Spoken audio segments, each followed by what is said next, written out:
right, we live. Let's go, y'all. All last. Be conscious of all the sand in the hourglass. Be humble when be prepared when the power pass. Old and young niggas, we all class. Ideology different, we move the ball fast.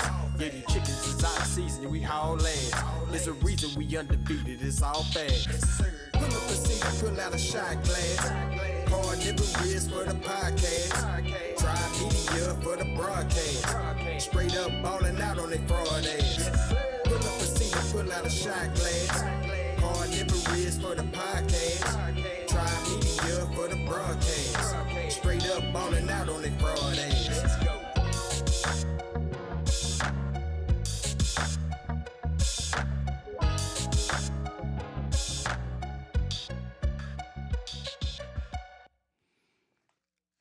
Good evening. Welcome everybody to the Carnivorous Podcast. This is being broadcasted over the airways, brought to you by the Coalition and Tribe Media. We are in the building once again. And again, this is Sunday. This is our Sunday show. This is going to be a powerful show. All right, this is going to be a powerful show tonight. So I took some time to actually build the show out, so I hope y'all really enjoy it. All right. Watch the show back. Watch it back. It might even be better on the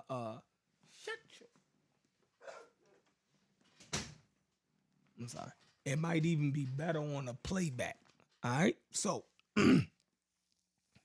without further ado, man, let's run that song back, man. I started the song in the middle, right? But shout out to DQ. That is our resident artist over here on the Carnivorous Podcast. Brought to you by Tribe Media. We have DQ Hampton. Check out his music. The brother is nice. Let's hear that again. Let's get ready to rumble!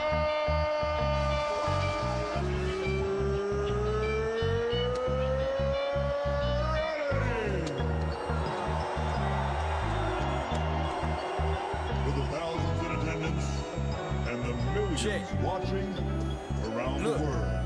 Pull up the seat and pull out your shot glass. Try media wrist for the podcast. Try media for the broadcast. Straight up ballin' out on they fraud ass. The coalition of bitches, they talk trash. On the mission, defending your soft ass. Rolling green and clubbing this golf class. Loaded Lust couldn't say they lost ass. The campus community streets is all sad. Niggas be thinking they heat, they all last. Be conscious of all the sand in the hourglass. Be humble when be prepared when the power pass. Old and young niggas, we all class. Ideology different, we move the ball fast. Yeah, these chickens is out of season, we haul ass. There's a reason we undefeated, it's all fast. Pull up a seat and pull out a shot glass.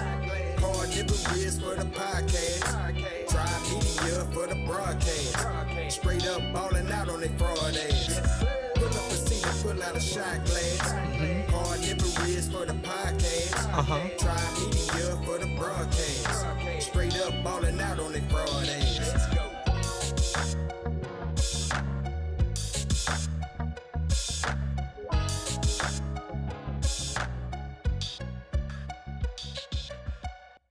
All right, y'all. We're gonna build for a couple minutes until my two co-hosts get in the building. I'm still waiting for my two co-hosts. It was actually their show. But you know, when I start a show, for some reason, I always get left out there for at least 30 minutes or something before the co-hosts always get here. So it be left up to me to capture the, It be left up to me to capture the crowd and to keep y'all entertained until the fireworks start. So, how do I want to start this? So I was on Smash Rockwell show earlier. What's up, Dr. Bernard? What's going on with you, homie? Long time no see. Where was I? Oh yeah, so I was on Smash Rockwell show earlier, and they had brought all of these weird claims at first. But that's why we supposed to show up to every party, y'all. Even when you're not feeling the content right, you show up anyway. All right? Those brothers did nothing to me. I always have nice conversation with Smash and Reggie, so I have no problem with going over there, supporting the channel, even if I disagree, with this particular topic that they're talking about. It's not saying that I disagree with every topic that they talk about, but far as wise Black Egypt, yes, I disagree with that. Anything else, we might can agree on. I was in agreement with Smash earlier about his take on Kamala is the better candidate over Trump. There we go right there. You see? Just because you have a disagreement with a person about one subject doesn't mean that you are completely disagreeable with every stance that they take. No. We might align on a lot of different topics other than Black Egypt. If me and Smash and Reggie all sat down and talked about hip hop and who we think the best artists were, I guarantee you we'll be in the same ballpark, right? If we start talking about who's our favorite NBA players or football players of all time, I guarantee you we'll be lockstep, right, and agreeing on the same things, right? If we talked about slavery, right, and how African Americans were treated during slavery in the United States, we'll agree damn near 100%. If we talked about the civil rights movement, right, we'll be in agreement. When we're talking about raising our children, we'll be in agreement. I guarantee you. So just because you have a disagreement with a person over one subject, right, doesn't mean that you're completely disagreeable with that person. We need to think about that a little bit more. Okay, got my man Logic has entered the building. I'm glad Logic then pulled up on y'all tonight. Hold on, let me get him up in here. Boom. What up, man? All right. What's going on, Logic? Give me a second. I'm building the show.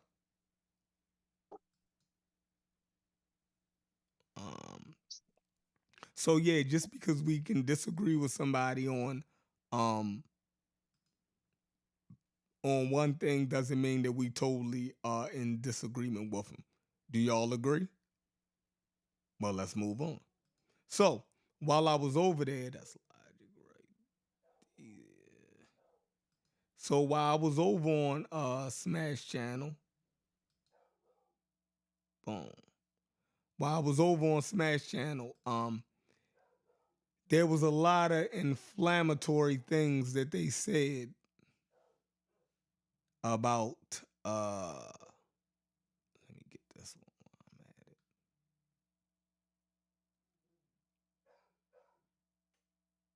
That was books. No. Yeah, that was books. There was a lot of inflammatory things that they said about Dr.Hawass. That's why we show up to the party. One of the claims that they made was that Dr.Hawass didn't have an Egyptology degree, right?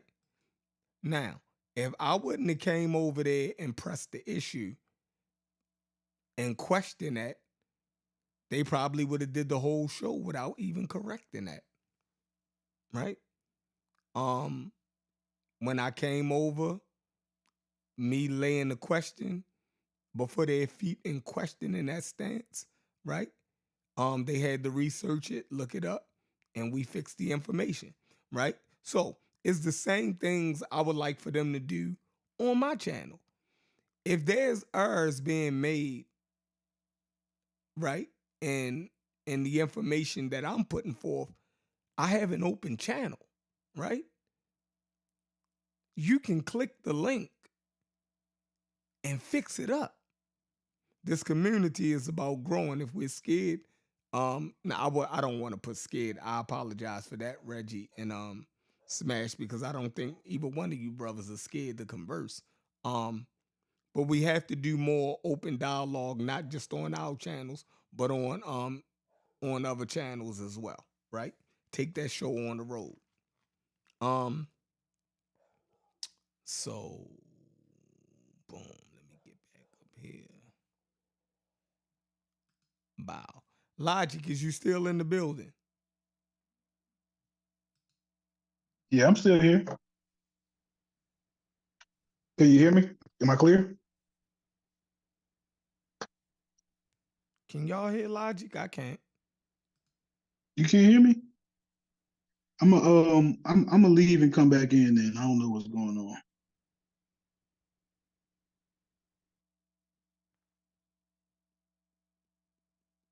I don't hear Logic, so let me go ahead. Logic.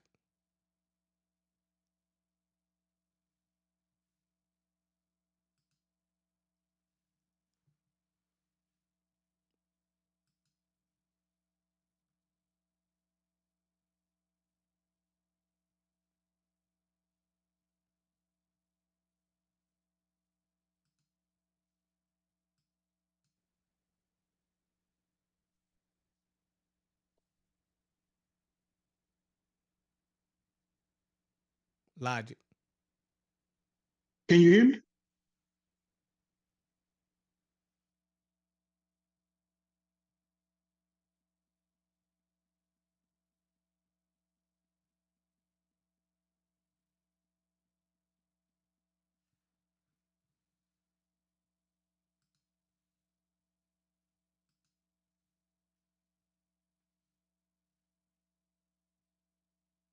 Logic, is your mic connected?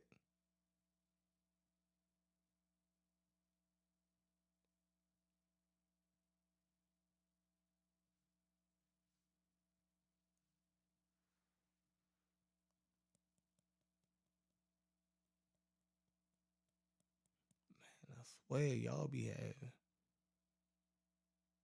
be having some janky connections going on here, bro.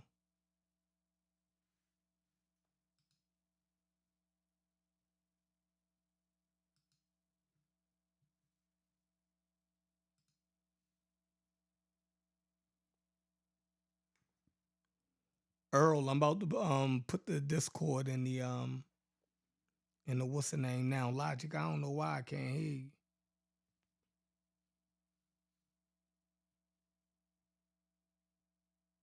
This is crazy. Let me get this Discord. If somebody in the Discord, can they throw? I do it.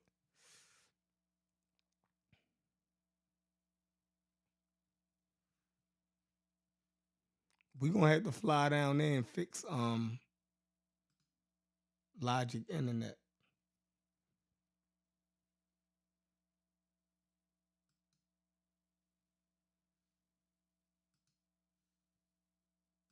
I swear.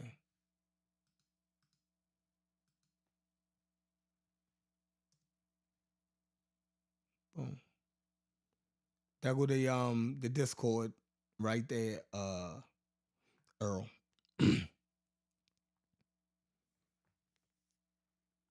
We still waiting for Corey and we waiting for Logic.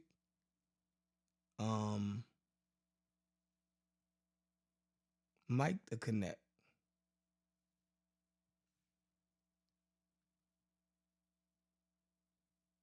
All right. Hey, and that Discord link is for all y'all fellas and sisters.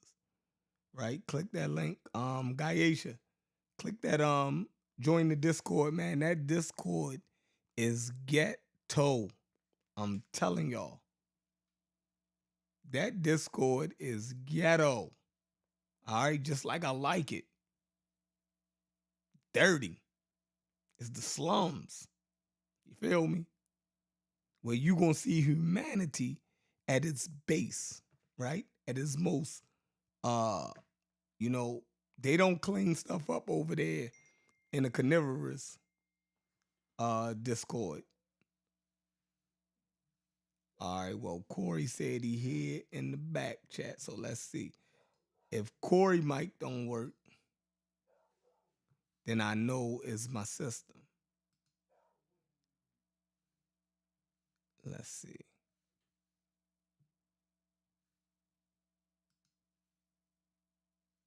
Let's see what we got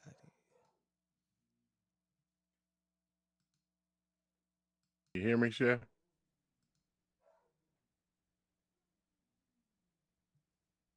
Corey, can you hear me? I hear you. You hear me?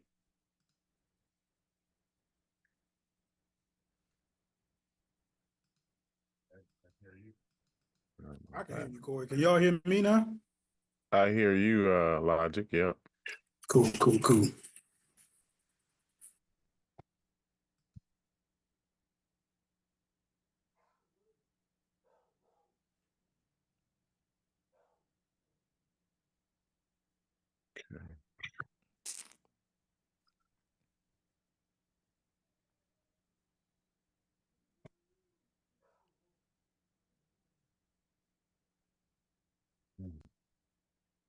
No, this is gonna be a problem. I can hear you now. It's, Y'all can hear me? yep, I hear you. All right, I hear some feedback. Logic, can you hear me? Yeah, I can hear you. Is that me on the feedback? I don't know. I hear a little feedback. I'm strictly mic and headphones. I don't hear it, so it might be me. Nah, I don't hear it no more. Do anybody hear some feedback? How we sound, y'all?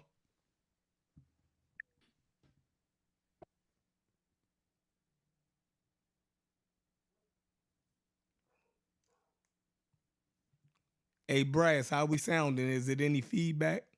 Do I need to change something? Or we Gucci? Oh, he said we nice. All right. All right, y'all. The first thing, matter of fact, how y'all doing today? First off. No, we good, Chef.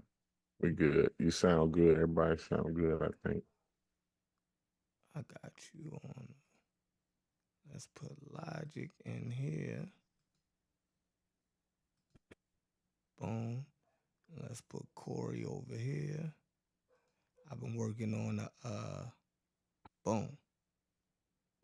You might have to center your camera a little bit more, Corey. Other than that, you dig what I'm saying? For the broadcast, other than that, I think we good. You heard me? Yeah. We looking good. We looking good. Yeah, I know what I need to do.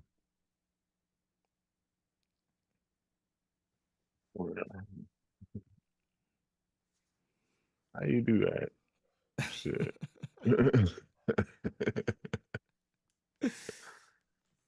Yes, sir. All right, what's going on? Welcome to the show. What's going on, Corey? How has your day been going so far? Oh, it ain't been bad, man. It ain't been bad. Okay. It ain't been bad. Yeah, I don't know why. I think you got to center me, man. I got to do that. You need to center me. I know it. All right, Logic, what's going on with you? Man, nothing, man. Been a nice, peaceful day. Finished up that Mary Lefkowitz book. Awesome. You know, she still, you know, she was knocking heads completely off their shoulders. She was doing her thing. Yes, sir. She definitely was. Definitely. Corey, what's going on? I wanted to start with Hawass first, right? Mm-hmm. Now, what I was saying, I was on Smash Channel. I think you was on there too, Logic. They was making a lot of claims about Hawass, right? Unfounded claims, all right? They were saying the guy ain't have Egyptology degree. He wasn't a real. They said he wasn't an Egyptologist, right? That was one of the first claims him and Reggie made. So when I came on, they cleared that one up, right? Because I quit. Hey, what y'all mean this guy ain't an Egyptologist, right? And then after they cleared that up, they seen that he did have an Egyptologist, a degree in Egyptology or a doctorate in Egyptology, right? Then they went to he was grandfathered in or some type of nepotism got him that degree, right? So then we went, I made them clear that one up. They cleared that up. They found out, man, he got his degree from the United States, not over there in the Arab world. He came over here and got his Egyptology degree, right? At Penn State. You know what I'm saying? So then they had to clear that one up. So the next thing Reggie fell back to that he didn't have a lot of metaneta in his dissertation.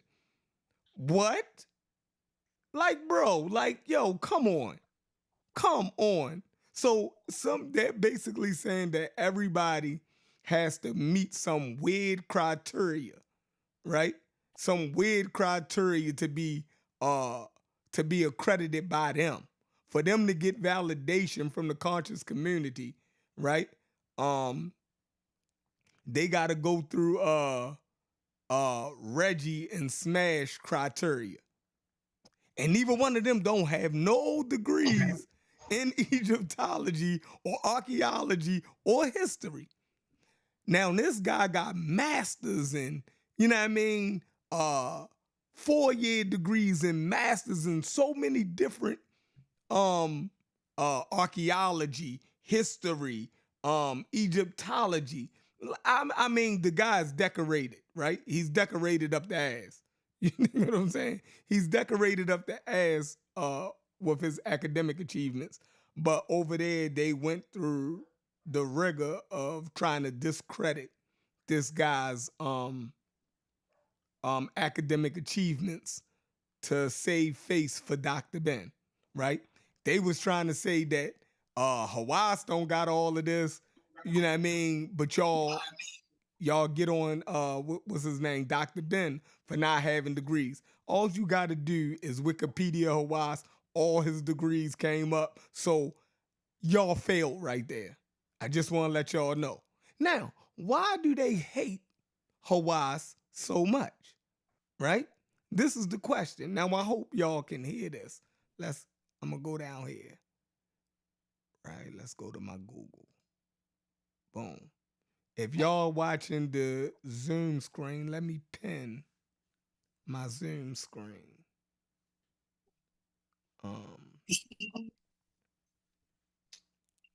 Y'all, if y'all can make my screen, y'all in the Zoom, if y'all can make my screen the pin I'm watching screen, it on YouTube, Chef. it's gonna be a delay. Oh, okay. Yeah, so I want y'all to click my screen and pin it.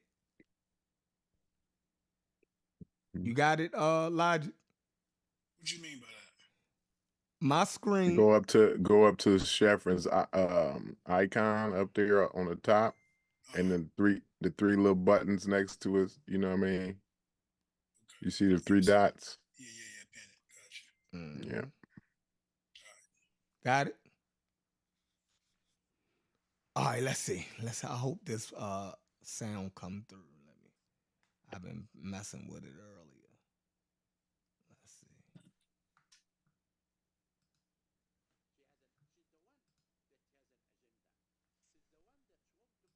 It's not coming through? Nah, the sound ain't coming. All right, hold on. Let me do this. Let's go to...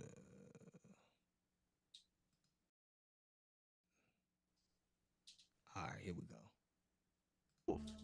That ancient Egypt were black, but this is not true. Because, look, agenda. Since y'all can hear that, right? Yeah. All right. Mm-hmm. The one that want to prove that ancient Egypt were black, but this is not true. Because, look at Egypt. Egypt was controlled and ruled on Dynasty 25, mean at the end of the Egyptian history, by Kush Kingdom, the Black Kingdom. One dynasty. In that time, they made pyramids. And the pyramids are like hills. There is no way to compare the pyramids of Merwa to the pyramids of Egypt. Means that this dynasty did not make the civilization of ancient Egypt. This dynasty has nothing to do with ancient Egypt. There is no... All right, hold on, y'all. Now, his accent is super thick. dissect what he said. Hold on. Let's dissect what he said. Go back up here to my brothers. Play it one more time, Chef. That was a quick one. All right, I'll run it back. Let me run it back. One more again for the back of the class.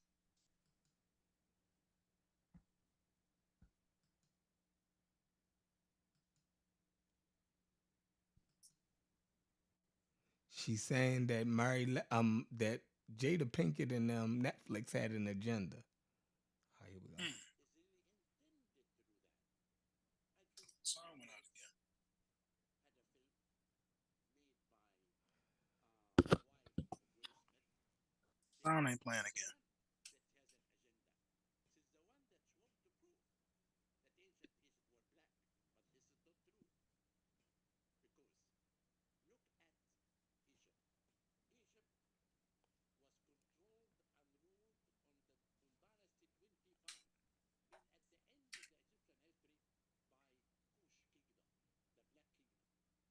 Yeah, the sound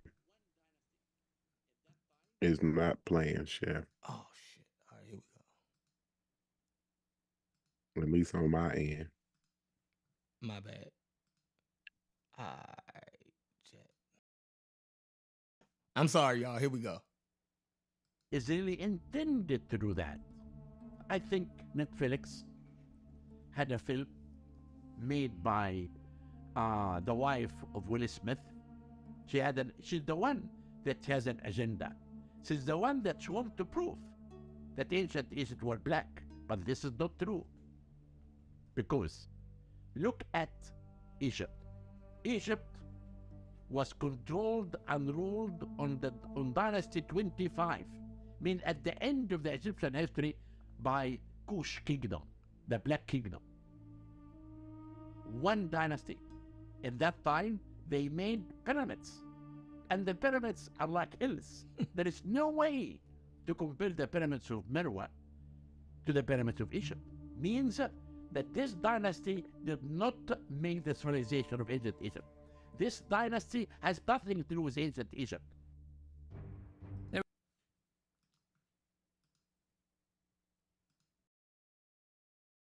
Boom. Y'all with me? Okay. All right. So Yeah, he do got a heavy accent. he got. I usually be able to understand Zahi, but he was pretty heavy there on his accent. He was excited. He was excited. So let me paraphrase him. All right. Let me give y'all what he was saying. He was saying that Netflix did the joint venture with Jada Pinkett Smith. He said that Will Smith's wife, who is Jada Pinkett Smith, right, had an agenda, right, to prove or to propagate that the ancient Egyptians were black. But he said this is not true. He said there was only one dynasty, right, of ancient Egyptians that were black, and that was the 25th dynasty, the Kushites, right?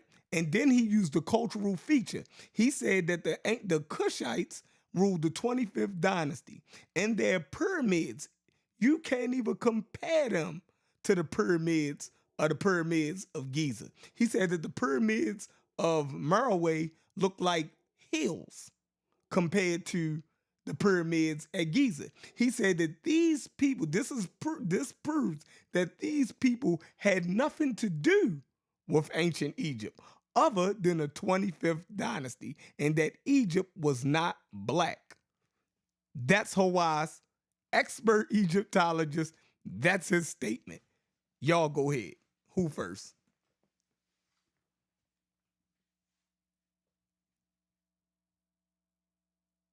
Logic, you muted.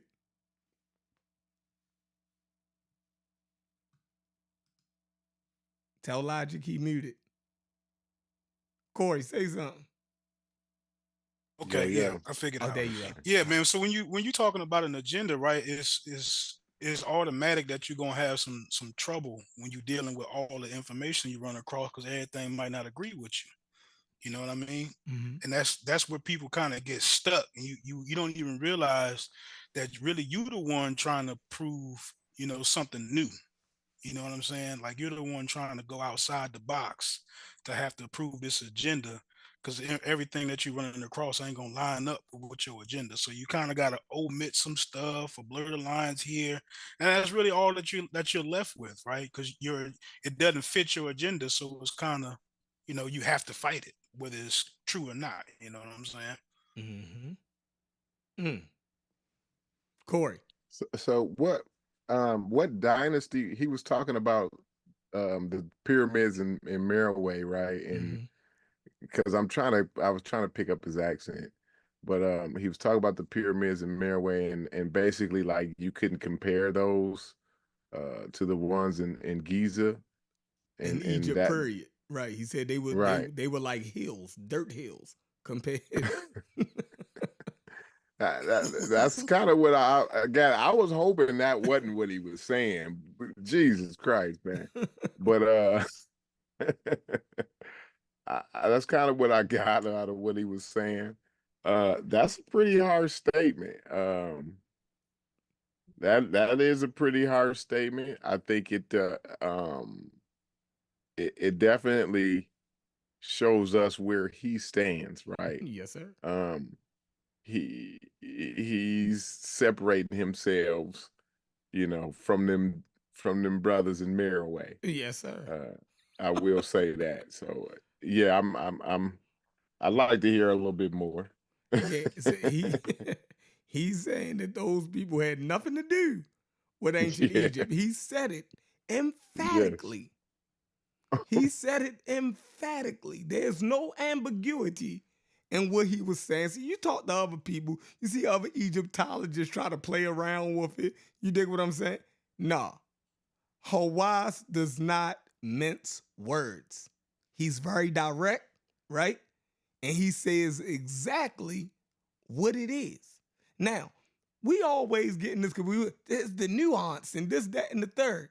Nah, right? You try to say that the ancient Chinese people was black, somebody can emphatically disagree with you, right? Somebody can emphatically disagree with you. So, by Jada Pinkett and them trying to imply that the ancient Egyptians were black, right? He emphatically disagreed with them, right? And he has all the credentials to back up what he's saying. So this is why they hate Hawass so much. He don't give them the room to play around like Karakuni and all of them. Hawass don't play those type games, right? He's not Right. appealing to American sensibilities of African Americans in Afrocentrism. That man is Arab, right? He could give a damn about African American sensibilities. Oh shit. What What happened? happened? I did something. You still good over on this end? Okay. Yep. My computer, the signal went out on it, on my monitor. I did something, man. Wow. Logic, I what you tried think? to. There Okay, you there go. we go. There. I, I mean, it sounds that should be really simple, right? I mean, I don't think that one really needs to be dwelled on, even though we probably need to emphasize it. You might have to repeat it 2 or 3 times to people, but that's to me that's pretty simple, man. You should be able to pick up on what this particular expert is saying. You know, just for a moment, kind of like not necessarily ignore the fact that he called those pyramids hills, but don't dwell on that part, right? Just understand what he's saying, that these people couldn't have been a part of the origins of Egypt, right? That should be really, really clear. Facts. New screen up. Y'all see it? Y'all with me? Mm-hmm. Yeah, I like that. All right. Okay. Now, this is Mary Lethowitz, another opponent to the Afrocentrism, right? And she wrote the book, what is this book called, y'all? Afrocentricity. What is this book called? I don't even feel like looking at the title. The Not out of subtitle. Africa. Not out of Africa, right? How Yep. Afrocentrism became an excuse to teach myth as history. Mary Lethowich. The title, right? That title is touching to me, right? It says, not out of Africa. How Afrocentrism became an excuse to teach myth as history. Now, the not out of Africa part, don't trip off of that. She's not talking about human origins, right? She's not making a biological statement about humanity, right? So if Uncle them, don't let them drag y'all down and say that she's disagreeing with Darwinism. No, that's not what her title implies. Her title is a response to Black Athena. That in Martin Bernal's Black Athena, he asserted that Greek culture came out of Africa, right? So she said the title of her book is not out of Africa, meaning Greek culture, because she has a doctorate in the Greek and classical Greek. She's a Greek historian and archaeologist, right? So she's well within her academic scope to speak of it. So she says not out of Africa, right? But the crucial part of her book is how what we want to talk about here is the second part of the title, right? How Afrocentrism became an excuse to teach myth as history, right? All right, anybody want to start on that before I read this introduction? Nah, Yeah, cause just go. go ahead, go ahead. I'll say go ahead and read. Get the introduction in there. Yeah, because everything I'm gonna be able to say, I'm gonna just be jumping ahead of you, right? It's stuff that you pretty much gonna go through anyway. You just go into it. All right, Yeah, I that's got what's a up. couple excerpts I wanted to Okay, good. go All through right, too. so when she starts, right? She starts off the gate, right? She says, in the fall of 1991, I was asked to write a review article about Martin Bernal's Black Athena and its relation to the Afrocentrist movement. The assignment literally changed my life. Once I began to work on the article, I realized that here was a subject which needed all the attention and more that I could give to it. Although I had been completely unaware of it, there was in existence a whole literature that denied that the ancient Greeks were the inventors of democracy, philosophy, and science. There were books in circulation that claimed that Socrates and Cleopatra were of African descent and not Greek.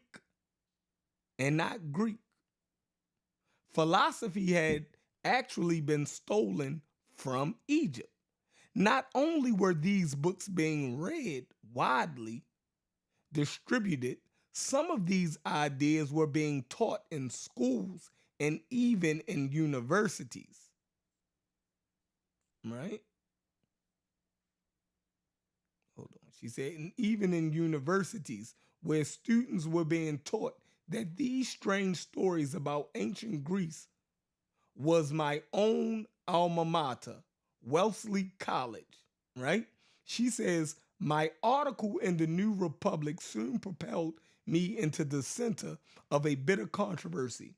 For many years, a course had been offered at Wellesley's Africana Studies Department called Africans in Antiquity. I had always thought that the course was about historical Africa. Think about that. She said, but now, as a result of my research, I realized instead of the ancient Africans in its subject matter were such figures as Socrates and Cleopatra, and that among the facts of African ancient history were the same bogus claims about Greek philosophy that I had previously uncovered. Because I had discussed my the I'm sorry, because I had discussed Why these ideas were wrong, I found myself fighting on the front lines of one of the most hotly contested theaters in the culture wars, both at home and on the national level. All right. She says, at first, I was amazed that what I wrote had provoked hostility far beyond the range of ordinary scholarly disagreement. I was accused of being inspired by racist motives and later of being the leader of a Jewish onslaught. An influential Afrocentrist writer, Professor Malefe Keti Asante of Temple University, dismissed my whole discussion as an expression of white prejudice.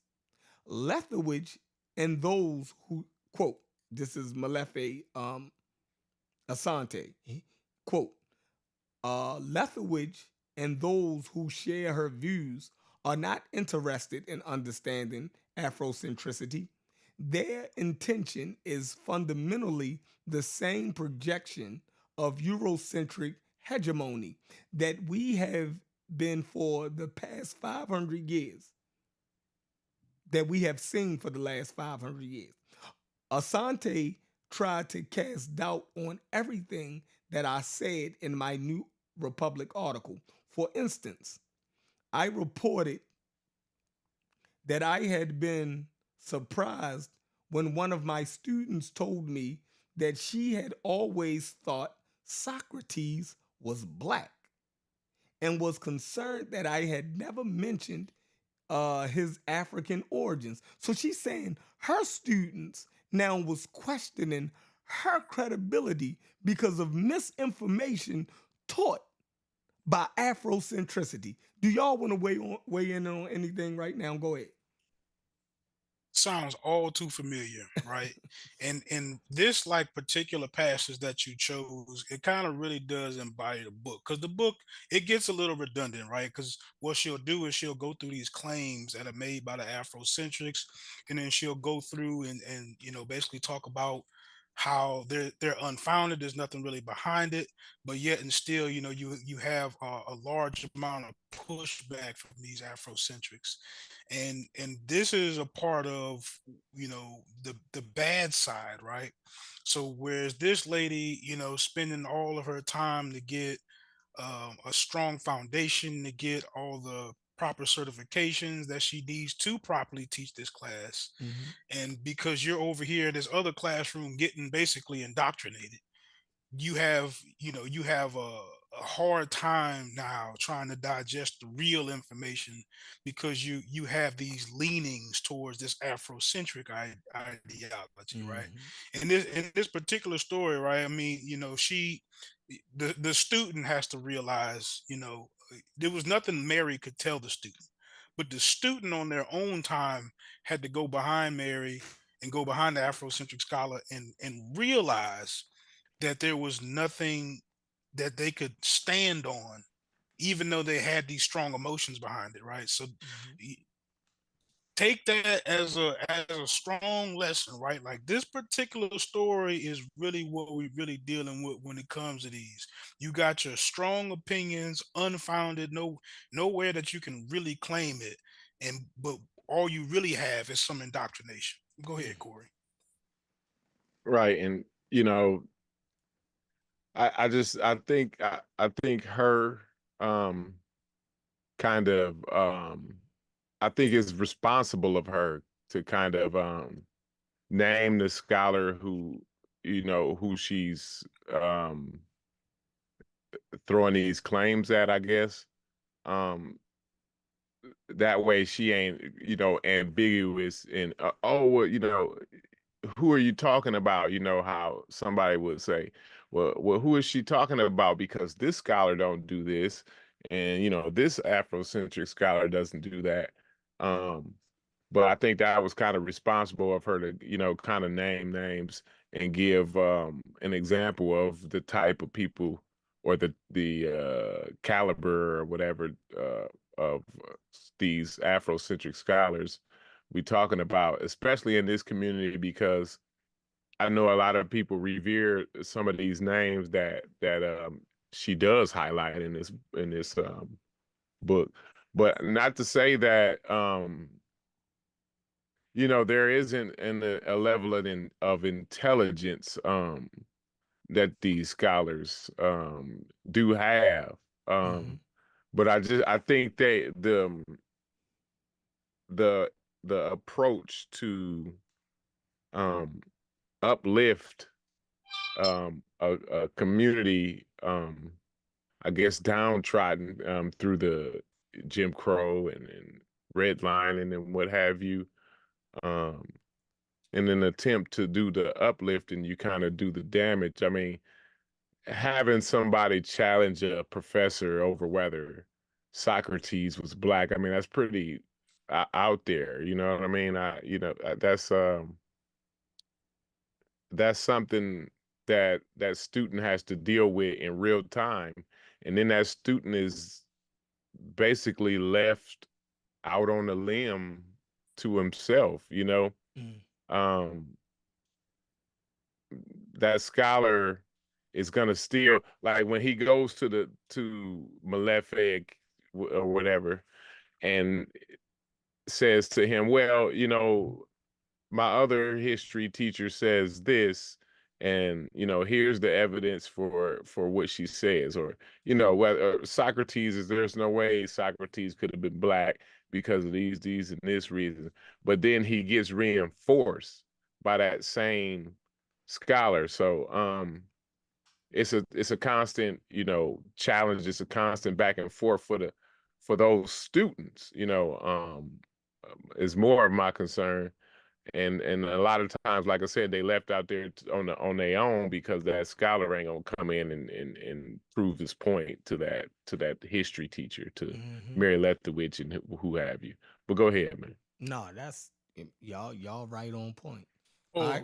let me say one last thing for y'all get back going, right? Because he really quickly touched on something, of where you use it for empowerment, but it winds up being damaging, right?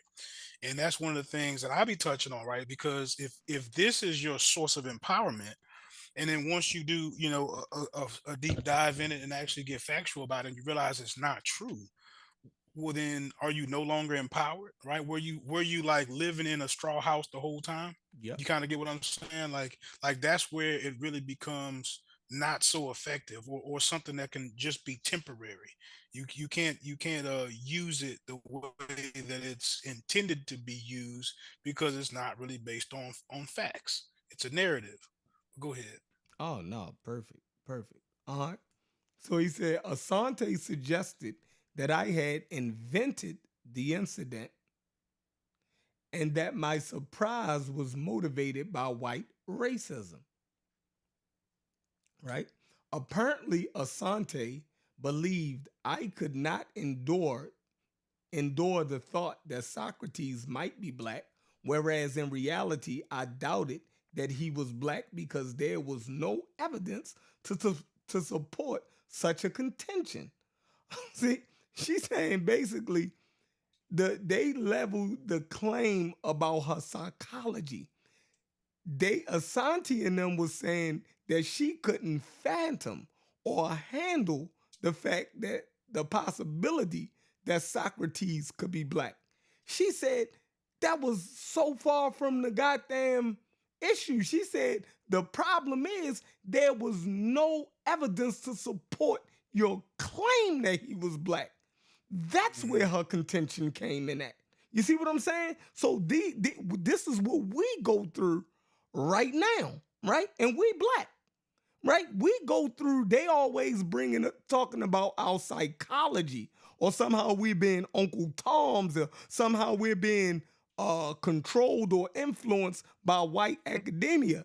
No, we're saying that y'all claims are unfounded. You have to have something to stand on from the get-go in order for us to take your claims with a grain of salt, right? And we're saying right now, half the shit y'all say has no grounds, right? So let's continue. So she says, I doubt In reality, I doubted that he was black because there was no evidence to support such a contention.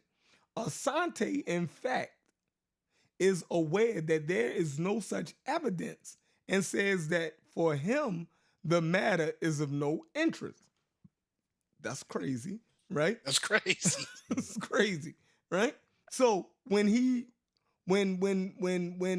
it was put out there that there was no evidence to support that he was black, his retort was, it is of no interest to him. So why would y'all make the claim why would you try to support the claim in the first place if that's not your position and you're not interested in it at all? I've seen this before. And I'm going to touch on that point later. All right. It says, why didn't he imagine that I was responding in the same way as he was? Because there was no evidence, it was not an interesting question.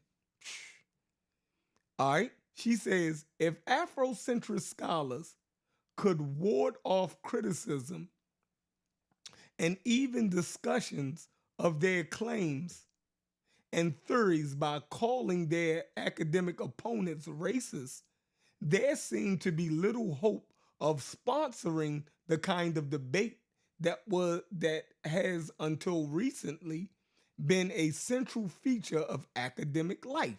She's saying right here, y'all, now follow me. She's saying that you can't even have an academic debate with these people because they'll levy the claim of racism. So how regular scholars have a debate in academia, she's saying that these people are so childish, right? That you can't even have the academic debate because the only thing that they're going to stand on and claim is that you're racist. That's their only argument. Why? How do we know this? Because they're pulling from the same sources that Murray Lethbridge and them is pulling from. And if they're pulling from the same academic resources and source material, in those resources and source material, there is nothing to support their claim. So the only thing that's supporting their claim is that the Afrocentric community is claiming what? Racism. Y'all go ahead. And and that's the perfect claim, especially when you don't have the actual data to go to, the actual sources to go to, and actually prove your point.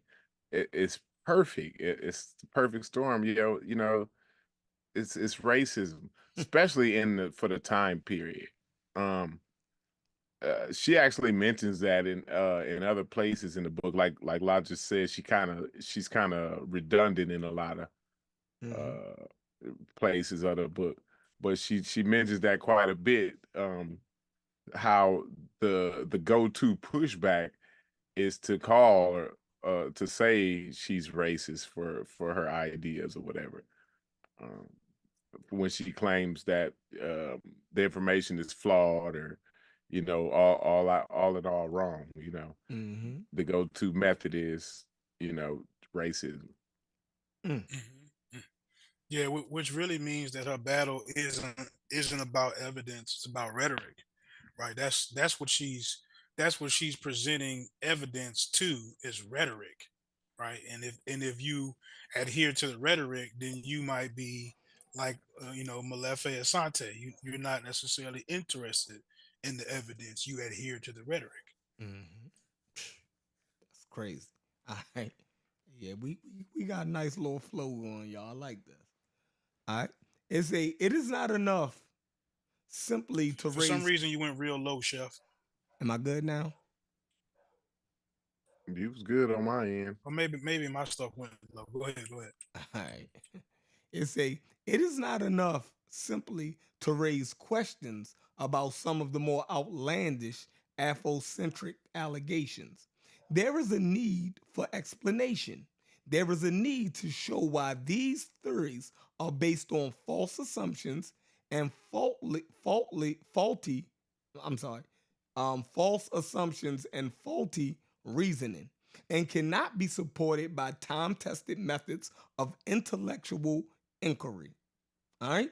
There is a need to explain why this misinformation about the ancient world is being circulated and to indicate that the motives behind it are political and that this politicizing is dangerous because it requires the end to justify the means. That's What she's powerful. saying, that was pop, man. This Powerful. introduction is, this is the preface. The preface Right. is crazy, right? Now, when we read, what's that shit that we read, y'all? We read the Cairo Symposium, the UNESCO, the people of Africa, right? Mm-hmm. Now, the critique of that, they were saying, these were scholars who actually participated in the work. They were saying that it seemed more of a political thing that they were doing, right? And you can put anything in a book if it's political. And they were saying that Diop in them wasn't about the act with the actual evidence, right? Shows they were, them and UNESCO was trying to make a political statement, right? So when you're making a political statement, right, you don't have to follow academic rigor. So they were saying that basically half of the shit that Diop put in the book wouldn't have made it in the book if it would have went through the academic rigor, right? They wouldn't even would have, but it was political. So it was pushed because it was political, right? There was an agenda. The end justified the means. What was the end? To promote Afrocentrism, right? To include these people. Black empowerment. Black empowerment. Yeah, right. Yeah. Go ahead, y'all. And you know, I guess Afrocentrism is the I guess the intellectual branch of Black empowerment. Right. You know, yeah, that too, to definitely push the Afrocentrism, the Afrocentric frame of thought, I guess, in the academia. And so with the ends justifying the means justifying the ends, I guess, or the ends justifying the means, right? So in that, I do see where, especially in the time period where there is a need, I don't want to say propaganda, because I don't believe, I believe there is good propaganda, but propaganda shouldn't, it doesn't have a place in academia. Mm-hmm. So I'm real torn on this issue here with a little bit of upliftment. I think there should have been some type of upliftment of African descended people, especially African descended people of slaves, right? I think there should have been some type of program to where they could kind of see themselves in a way. I always hear people say, well, white people, you know, they look at Greek history. And so why can't we look at, you know, African history? You know, that's a touchy subject there, because white people do have that, you know, when you talk about the Socrates and the Platos and the Pythagoras and all of these philosophers, these great philosophers, right? When Black students study these people, or study the subject matter that these people had become famous in, right? They don't see themselves.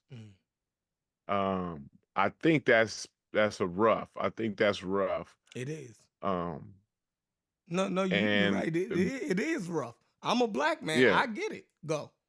right. And so I'm torn on the mitigating factors. But like I listen, I'm not the person to figure it out, right? I'm Right. sure somebody smarter than me is gonna figure it out, right? But there should be some type of mitigating factor for that. I don't know. I don't have any idea what that is. Like I said, I don't believe propaganda has a place in academia, period. Um, Maybe they should get that a little earlier. I don't know, middle school. But then when you get to high school, I don't believe I could, propaganda shouldn't even be in high school. Like that's too late for students to be getting propaganda.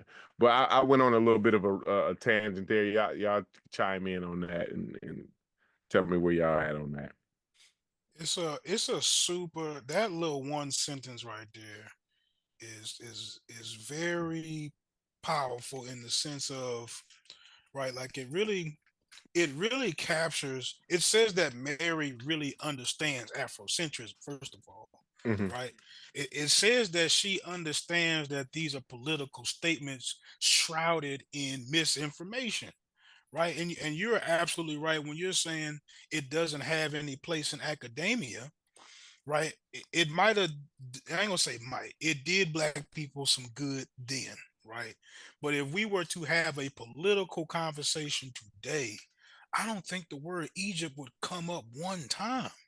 I'm not even so sure if antiquity would really come up, right? We might talk about some stuff that happened, 100 years ago, a couple 100 years ago here in America, because that's where our predicament is based around, right? So that really should be, if we're trying to have a political conversation, and let's have one, and let's not kick around all these ideas that happen in antiquity. And as far as you spoke about like how white people, they try to associate themselves with ancient Greece, and I think that might be more of just a human endeavor, right? I think that you might look at some glory of the past, or just or things in history, right? You can take it as simple as, it's normal if you're an adopted child, it's normal for you to grow up and maybe want to and be curious about who your real parents are. You know what I'm saying? Hmm. I think that that's something normal in the human experience, Mm. for you to want to kind of dig back in and just have some working knowledge of these are my people. You kind of get what I'm saying? But Hmm. I think that you can take that too far, right? When you go as far as to say these are like my genetic ancestors, or this is my ancestral culture, especially when there's information out there that says that it's not true. You know what I'm saying? So whereas people can have these, just natural experiences to want to associate themselves maybe to an ancient culture, or so on and so forth. First of all, we could talk about how empowering it actually is, and secondly, the second obvious conversation is how accurate it is. you know and I don't think that we'll probably get to that particular page tonight since we're starting so early. But another thing that she really says is, she says something about, dang, I kind of just lost it, right? Dang, it'll come to me, man. Somebody say something. Y'all can give me the page numbers if y'all want, and we I could didn't. go. I didn't write down page numbers. I actually didn't do it like that, and I probably should have taken some more notes. Hmm. But I do have. I just have a good working like concept of exactly what she was saying. Hmm. And certain points that she kind of touches um, on different ideologies that she's trying to dispel. But it's got a theme to it, and she'll use Socrates. I got through it, but what I'm saying is, um, she definitely speaks about, I can't, it's not coming to me right now. Somebody say something, man. Give me a second to think right quick. All right, so I'll Yeah. piggyback off of what Corey was saying. Um, far as wise, balancing, history. See, I always go back to W.E.B. Du Bois, right? He spoke of this, Corey, like, and he calls it the two-ness, right? And the souls of black folk, right? He talks about this, and he actually is saying that, you know, African Americans coming out of slavery, right? When he reads history, right, he's looking at the glory of the Chinese, right? He can read of the glory of the Romans, right? He can look at the glory of the British, right? And he don't see nothing of himself, right? And he kind of feels like he's a vagabond, right? He's homeless in the world of humanity. He breaks this down so good. Like every group of people that we had considered a race or ethnicity has a writing about the glory of their past or their lineage. But he was saying the ones that come out of slavery, talking about himself, he said, we read all of these books and we don't see ourselves. So he said, we're basically vagabonds. So this was in 1901 when he wrote this, right? This was coming out of slavery that he was talking about black people going in universities because he was one of the first African Americans to get a PhD, right? So he's talking about, I'm sitting in these college classrooms, right? I'm reading all of this history and I don't see myself at all. So this is something that he encountered his whole life, right? So what you're saying is not crazy, right? We all feel it, right? We all feel it. We all then dealt with it. I remember sitting in college, right? I remember sitting in a math class and realizing that I wasn't prepared, right?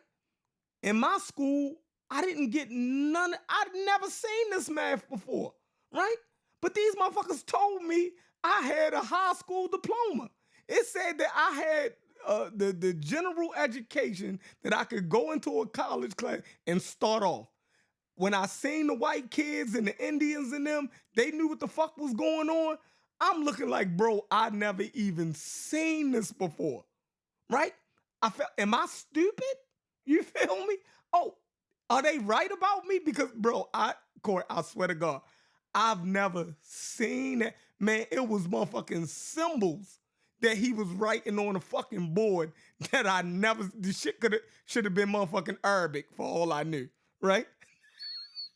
That's how crazy the shit was, right? This motherfucker came in there, right? He put an equation on the board and walked out. Everybody else copied the equation. He didn't lecture on it. He didn't do nothing. He just put the equation on the board, right? And walked out. I seen everybody. I'm thinking I'm about to be in fucking class, right? I seen everybody else writing the equation down, closed their books, got up and left. I'm sitting there. The class supposed to have been 100. It supposed to have been 120 minutes class. I'm thinking I'm going to be in here for 2 hours. Bro, he wrote this crazy ass thing on the board, right? Everybody copied it down. He said, I'll see y'all in 2 days. Walked out the classroom. I'm still sitting there like, bro, what the fuck just happened? Right? Don't know what's going on. Wasn't equipped. Yeah. Wasn't equipped. Man, I dropped out of college. I felt fucking stupid.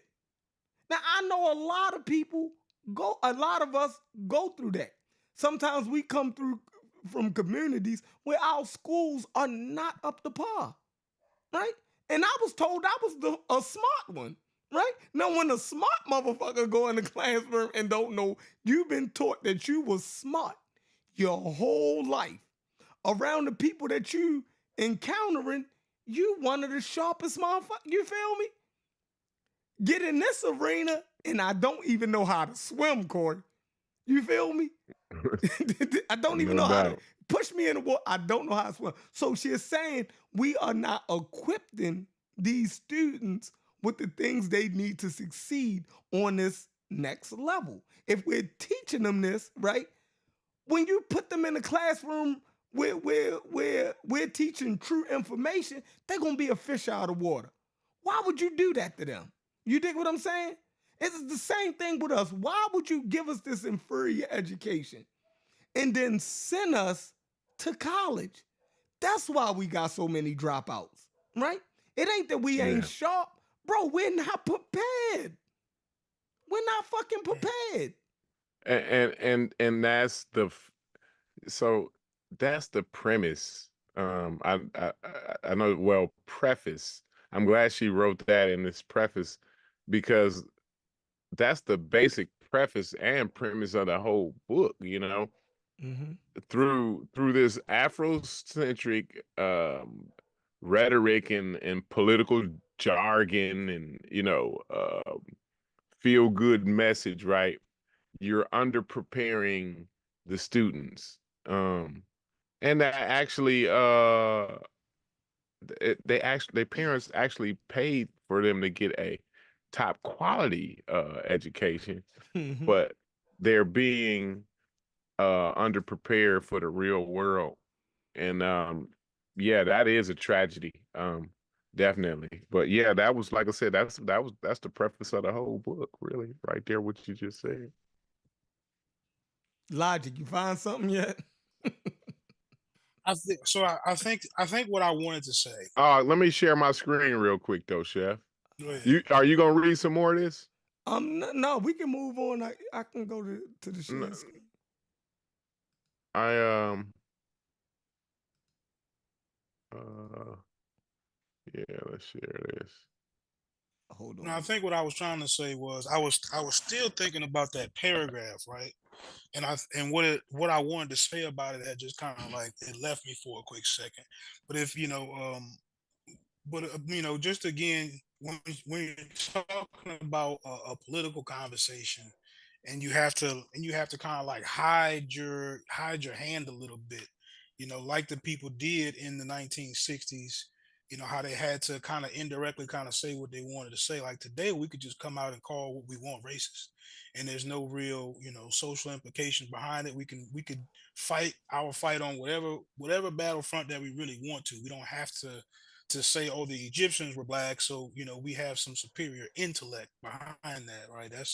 I think that it just becomes really problematic when you start Mm-hmm. putting it all together with actual historical information and how difficult it is, and really impossible it is to kind of prove all that stuff.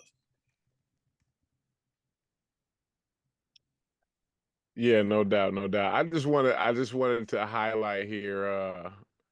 I don't know if y'all can see my mouse or whatever, but We can see you got something circled in green. oh yeah, okay, so y'all can see that. All right, cool. Mm-hmm. Yeah, so yeah, this is the area, this Eastern Mediterranean area. This the area that I keep telling everybody, like, this is the area of misinformation. Um, The Levant. The everybody, Levant. the Eastern Mediterranean Levant, right? Area. This is that damn terrible area, which got a lot of African Americans kind of twisted up. We got Islam, Christianity, Judaism, and Egyptology or Egyptomania, all in this area here. You know what I mean? Mm-hmm. Um, it's kind of crazy. It's kind of crazy. Um, I'm gonna read a little bit of this, but I'm gonna read it off my iPad. iPad because I'm, you know, visually impaired here, brothers. Okay.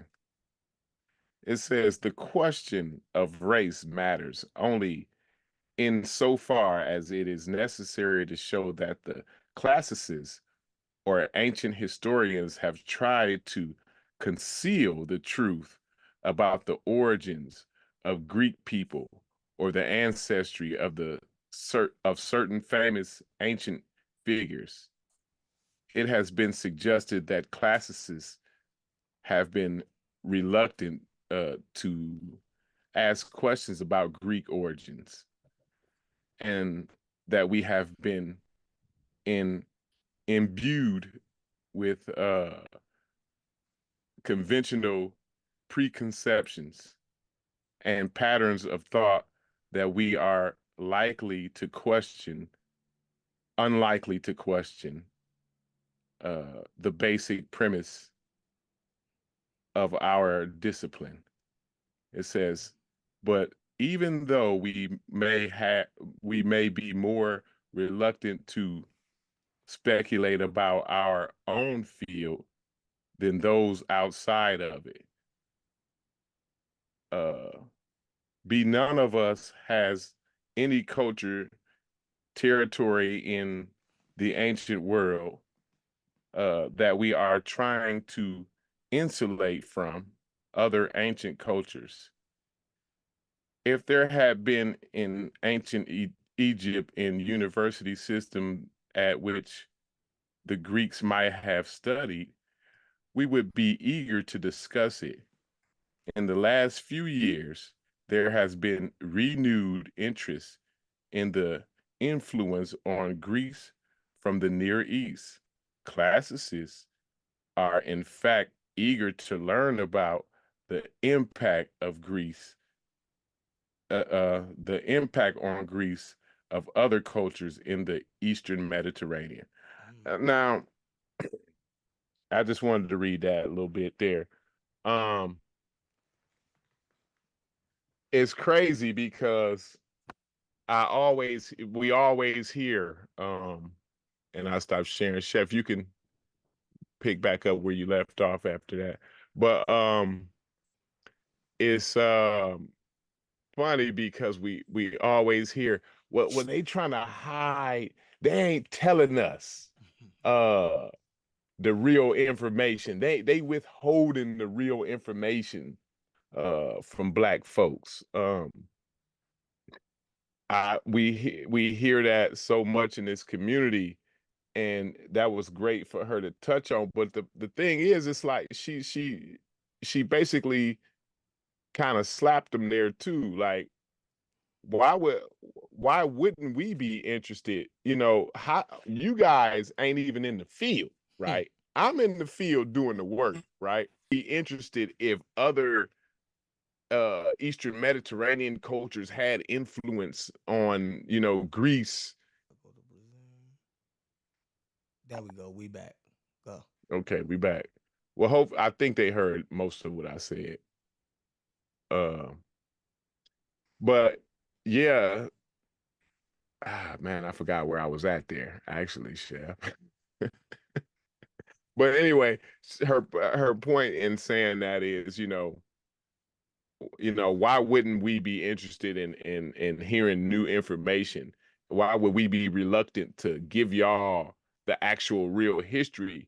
And for y'all to be like, for people who are not even in the field to say that university professors are withholding the information just because they've been taught this way. Basically what she said was the university professors been taught this way, so all they do is just keep repeating over and over again what they've been taught. And they don't want to look into new information, or they don't have the information that like Malefe Asante got, and Shikanta Diab got, and all the rest of the great Dr. Ben and Dr. Ben them do the best work, and Mary Lethowitz and those of like her, right? Academia only has this cookie cutter type of way to put out the history or the information, to the students or whatever.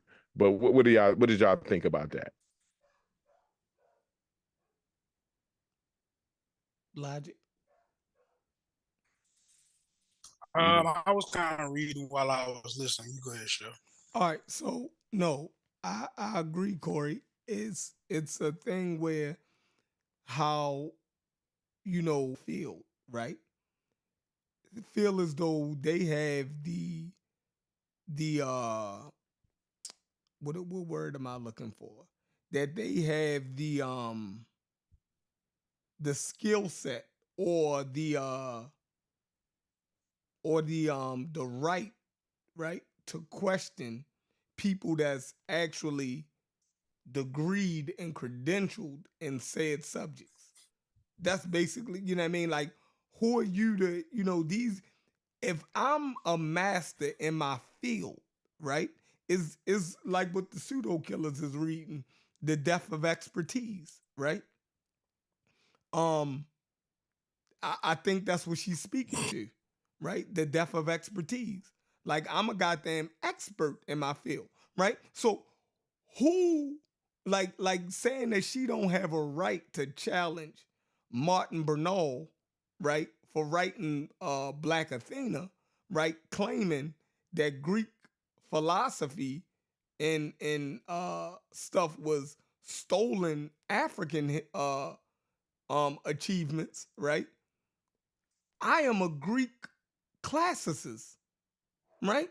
So I have all right to critique that. And for people to levy against her that she don't have a right to critique that. And then Martin Bernal was another white man. So it wasn't that she was critiquing Afrocentrism at first.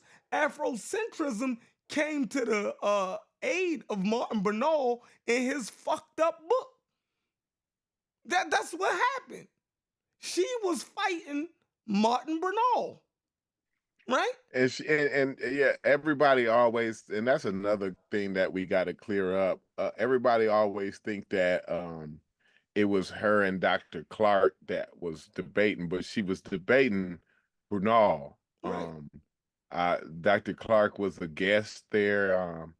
He did speak. He didn't, he had a few words, but he didn't. It wasn't a debate between her and Dr. Clark. It was a discussion between Lefkowitz and Brunel. Listen, Which was a pretty. Can we pull that up, Chef? Yeah, a little bit of excerpts of that. That's a pretty brutal. Looking back on that, it's rough to watch. It was complete bias. It was. Mm-hmm. I would have walked out of there if I was those two white people. It was nuts. It's hard to watch nowadays. Once I got my head on straight, I'm just like, yo, what the fuck is I'm watching? You feel me? Yeah. Like, well, I can remember, man, the first time I watched that, I was definitely knee deep in the blackology, right? I'm thinking to myself the whole time, like, man, what is this lady talking about? Won't she just shut up, man? Where Dr. Clark at?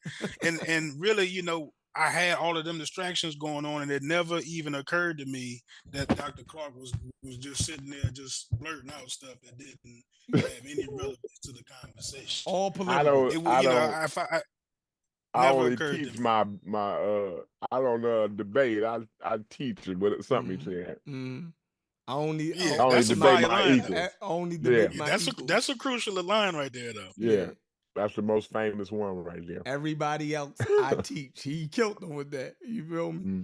Mm-hmm. But the thing with that is, now Dr. Clark Sharp, like, he's historian top notch. You dig what I'm saying? The way that he was recounting the different books and stuff, like, you dig what I'm saying? Like, yeah, he has a first rate mind.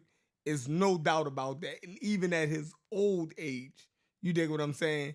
His mind was intact. Brother couldn't even see. He couldn't even look straight.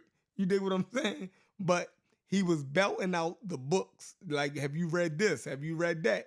And then, one of the best lines that he gave was, only thing you telling me is what you haven't read.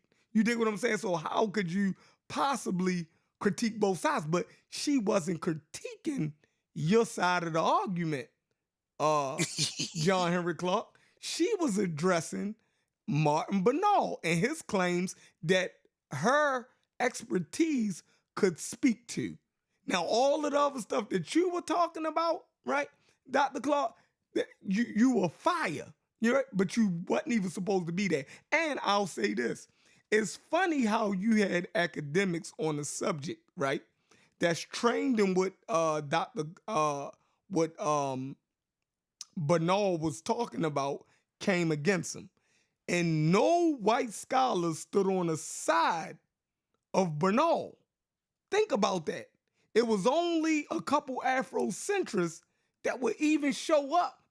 That's because most of his book had no validity. It was nothing to the claim. Other scholars couldn't even support him. You feel me? They couldn't even support him. It was like nobody came to his defense other than Afrocentrists who didn't know nothing about the goddamn topic.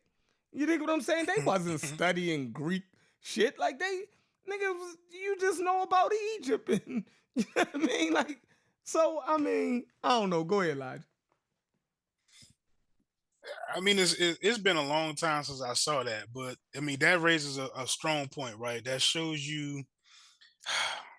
I think it points directly to the rigor, right? You know, when we're talking about the rhetoric versus the evidence. You know what I mean? And if you remember any, like for me, when I remember that debate, it's all the rhetoric, like you saying, it's the things that Dr. Clark was just kind of throwing in there here and there. But as far as like I thought it was the guy from the Iceman Inheritance, but as far as what it was like really about, I just every time I heard Mary Lefkowitz talk, I just dismissed it. It didn't matter how good it sounded. It didn't matter how true it was. I wasn't even like able to really hear her. I really just wasn't. I was so locked in, We and I didn't was have. basically just waiting on Dr. Clark to say something else. Yeah, we didn't Just have no dismissed her out. basis. Listen, we didn't have no basis to even understand Mary Lethowich. Like that. What was we reading or studying that we could even say whether Mary Lethowich was right or wrong? We didn't. It was whatever Dr. Clark said. That's the way that we was rolling, right? It's just simple, right? So It was that simple. It's just that simple, right? We wasn't looking at it fairly, right? So when we look at and peace everybody for showing up, man. We is starting to crowd up in here. That's what's up. But so let me finish. Let me do this, right? Let me read this a little bit more down, and then we can get into it. All right. She says, right? I do actually have a page that I wanted to share though, but go ahead and finish what you're doing. All right, and I can pull it up for you, or you want to pull it up? Would you? It's fine. You can pull it up because I'm having problems trying to figure it out while we're sitting here talking. Real talk. She says, in part, the explanation lies in the present intellectual climate. There is a current tendency. Hold on. There is a current tendency, at least among academics, to regard history as a form of fiction that this girl leave me the fuck alone. I'm sorry. I'm in the middle of something. There is a current tendency, at least among academics, to regard history as a form of fiction that can and should be written differently by each nation or ethnic group. The assumption seems to be that somehow all versions will simultaneously be true, even if they conflict in particular details. According to this line of argument, Afrocentric ancient history can be treated not as pseudo-history, but as an alternative way of looking at the past. It can be considered as valid as the traditional version, and perhaps even more valid because of its moral agenda. It confers a new and higher status on an ethnic group whose history has largely remained obscure. Now, she's saying that you know how they're doing now where they're saying everybody's version, or that's your opinion. Your opinion is just as valid as mine. All of this silly shit, right? When she's saying no, history is something that we can objectively look at. It's not something that we want to leave to personal opinion or perspective. No, we don't want to do that because we want to tell an accurate history or one that's more closer to the actual events versus rhetoric or what makes you feel good. And she's saying that basically what we do right? What Afrocentricity imposes is that my position is just as valid as the traditional position. And no, it is not. That's the problem. And that's where everybody who come on these platforms try to push to us that this version is just as germane as the academically researched version. No, it's not. Dr. Ben version of history um uh is not on equal basis with with the academic standard, right? Remember, we was on here arguing with them, and they were trying to say that when Dr. Ben made the claim that it was coins found in Colombia from Carthage, right? That somehow that was kind of valid. No, it wasn't. There was nothing to it. You dig what I'm saying? You can't Mhm. you can't just because it's Dr. Clark or Dr. Ben saying it, right? It doesn't make it valid. It doesn't make it have weight, right? It doesn't make it have weight. The evidence of the claim makes it have weight, right? It's the evidence of the claim that gives it weight. And I'm sorry to say that mainstream academia has the evidence of their claim. Mhm. Afrocentricity, for the most part, does not have evidence to their claims, right? They have the rhetoric and what she said, the moral position that our history is obscure. Now, why is our history obscure? Because we come from what, y'all? We come from illiterate societies, right? And when you're a people that come from a pre-literate society, your history is not written down, right? Nobody wrote down our history.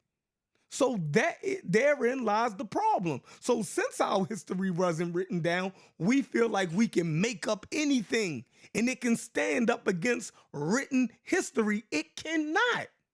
Y'all go ahead. Well, I think to that point, to that very last point, Sheffrin, uh,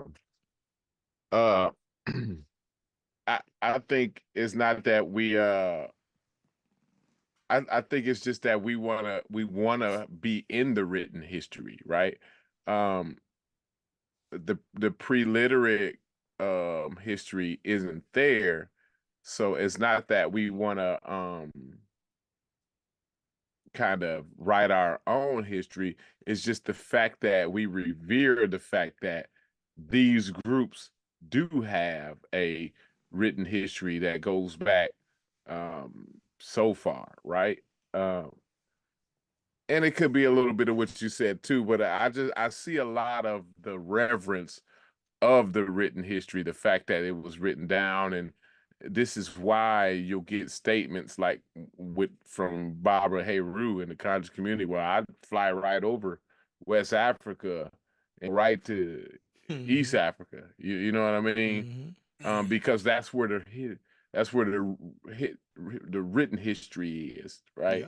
So I just think, what you think about that logic, or did I jump Yeah, out the window that's there? nah. You didn't jump out the window. I mean, that's going to be the part that I really share, man, because that's where the whole idea really falls apart, right? When you and first of all, it's and it says it in the book too, right? It's not even the Greeks who aren't in modern times, right? The ancient Greeks thought it was prestigious to associate themselves with ancient Egypt, right? Mm-hmm. And a large middle portion of the book is about when she's disproving George G.M. James, his notion of it was the Greek philosophers they basically stole all their information from ancient Egypt.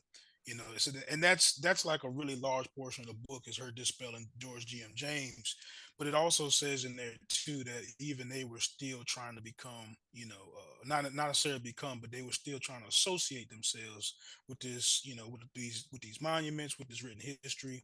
When we're talking about us here in West Africa, it took us, our circumstances didn't necessarily dictate or require us to have writing in our particular environment. That wasn't something that we needed to survive. But at the end of that, when you really realize what science is saying, that's not an indicator for superior intelligence. You know what I'm saying? It's not it doesn't diminish us in West Africa at all. It just says that we don't have something documented for us to be able to share, with future I guess researchers or generations, but it doesn't put us any lower on the totem pole as far as how intelligent or how beautiful our culture was over there in West Africa. That I mean, I'm trying to keep my words down so everybody can talk, man. But that's like the simple version, of why we actually do that. Mm. All right. Absolutely, absolutely. So let Were let you me were you still reading this yeah, yeah, particular yeah. part? Let me get to this, and then we gonna get Go right to ahead, yours. finish. She said, "Thus, ethnic and even partisan histories have won approval from university faculties, even though the same faculties would never approve of outmoded or invalid theories in scientific subjects. But the notion that there are many truths does not explain why Afrocentrists have chosen to concentrate on the history of ancient Greece as opposed to the history of any other ancient civilization. Why are questions now being raised about the origins of Greek philosophy and the ethnicity of various ancient celebrities?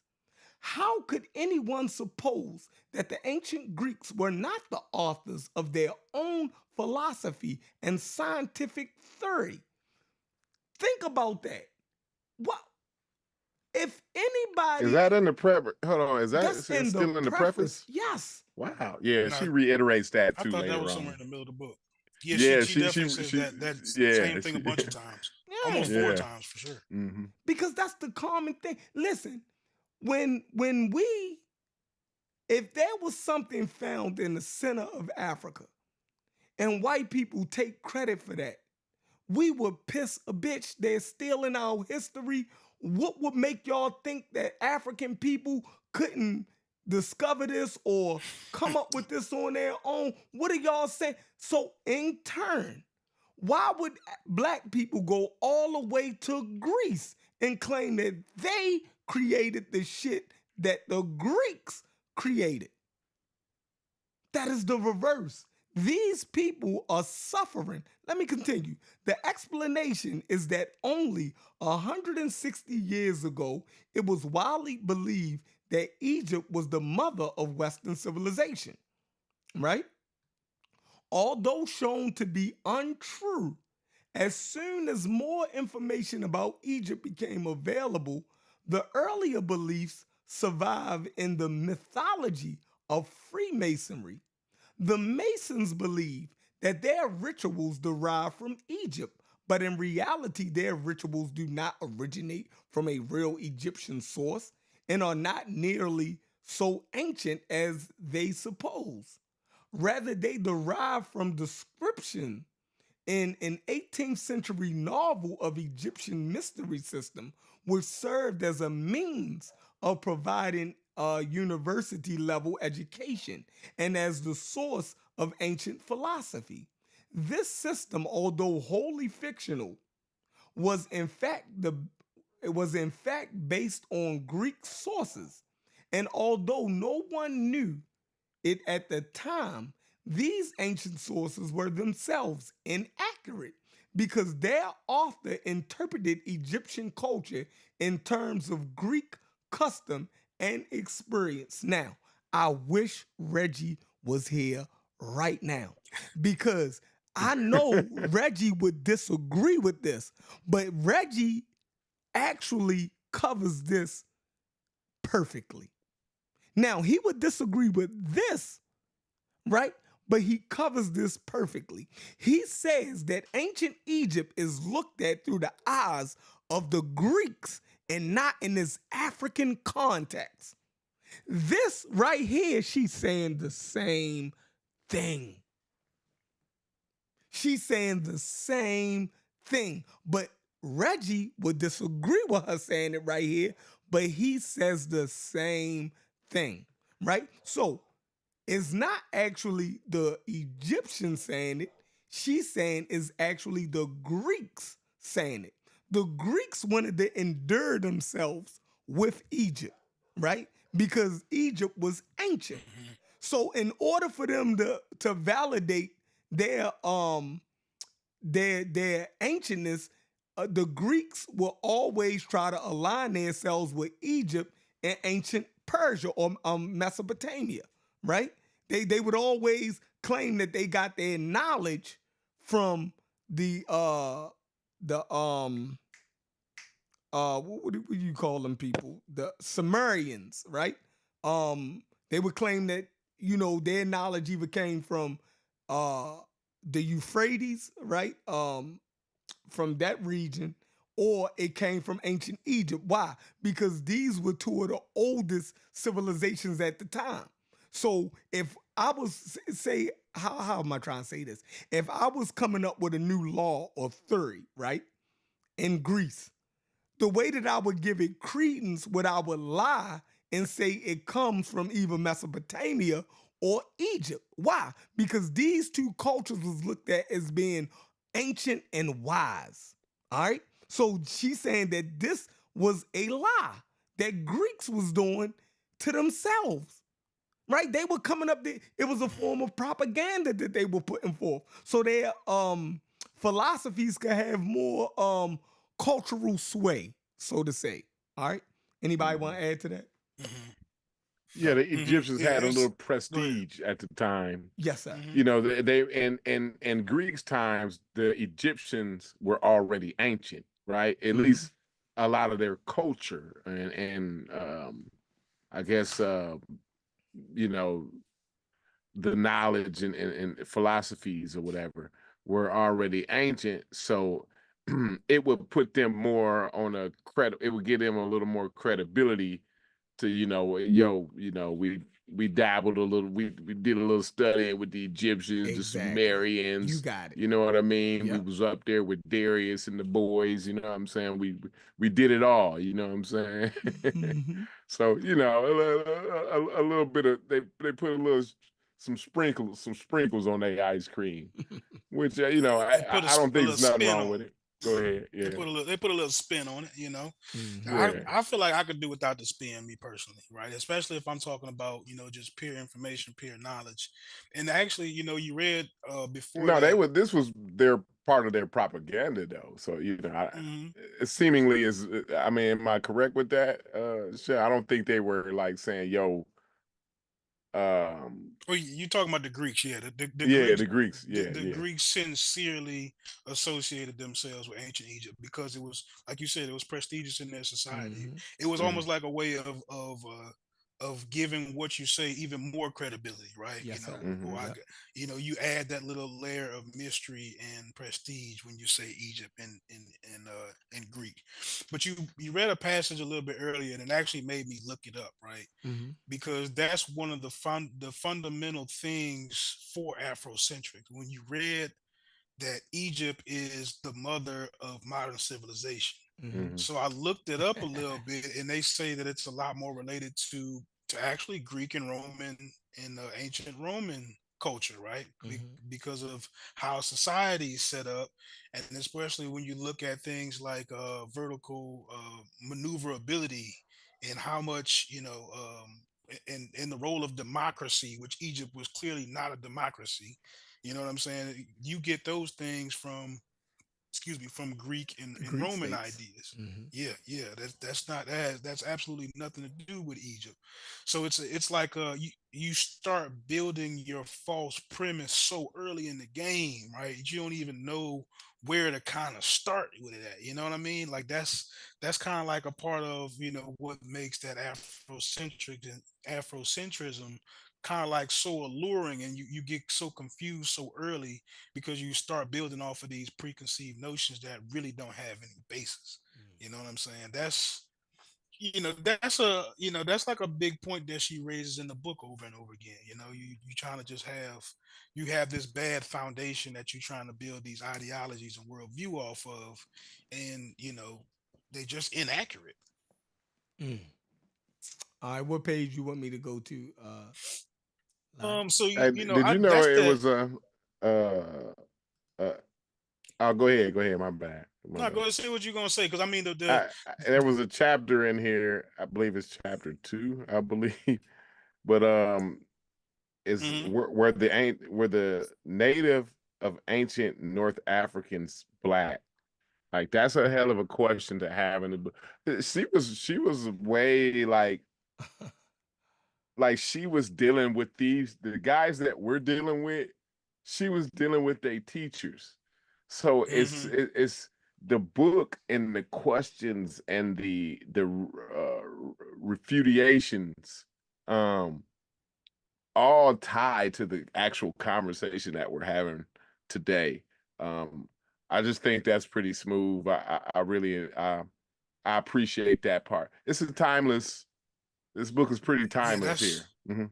I don't think I'm not sure if it's chapter two, but I know it starts off by talking about J.A. Rogers. She said that J.A. Rogers is one of the first people to make that claim, right? And I mean mhm. that's how I kind of would recognize it. I don't think that's the right chapter. I could be wrong, but I know it starts out by talking about J.A. Rogers for sure. Mhm. The part I want to bring up is the coup de grace, man, because but that's way later in the book, so I don't know how much y'all actually want to present.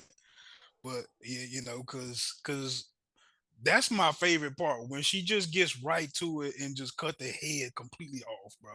You know what I'm saying? Like that's the part I feel like that's the real necessary, because we could get it. We sit up here and we spent, I don't want to say we, but I've watched y'all spent years, showing information on why this particular thing is incorrect or unfounded, so on and so forth. So for me, as I was listening to it, right, as I'm listening to her give her reasons of why George G.M. James is incorrect about the stolen legacy, or why Socrates isn't black, or there was a couple of them. There's about 10 of them that she goes over a couple different times. But it's like that's not the part that's useless, right?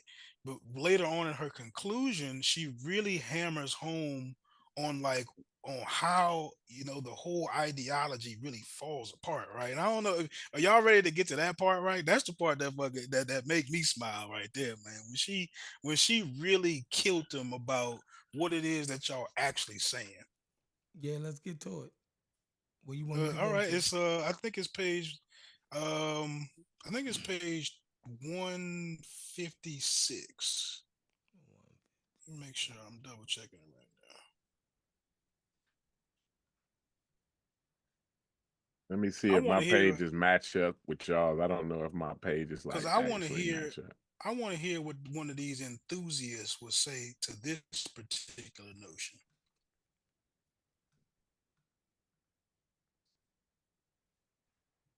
It's the conclusion chapter.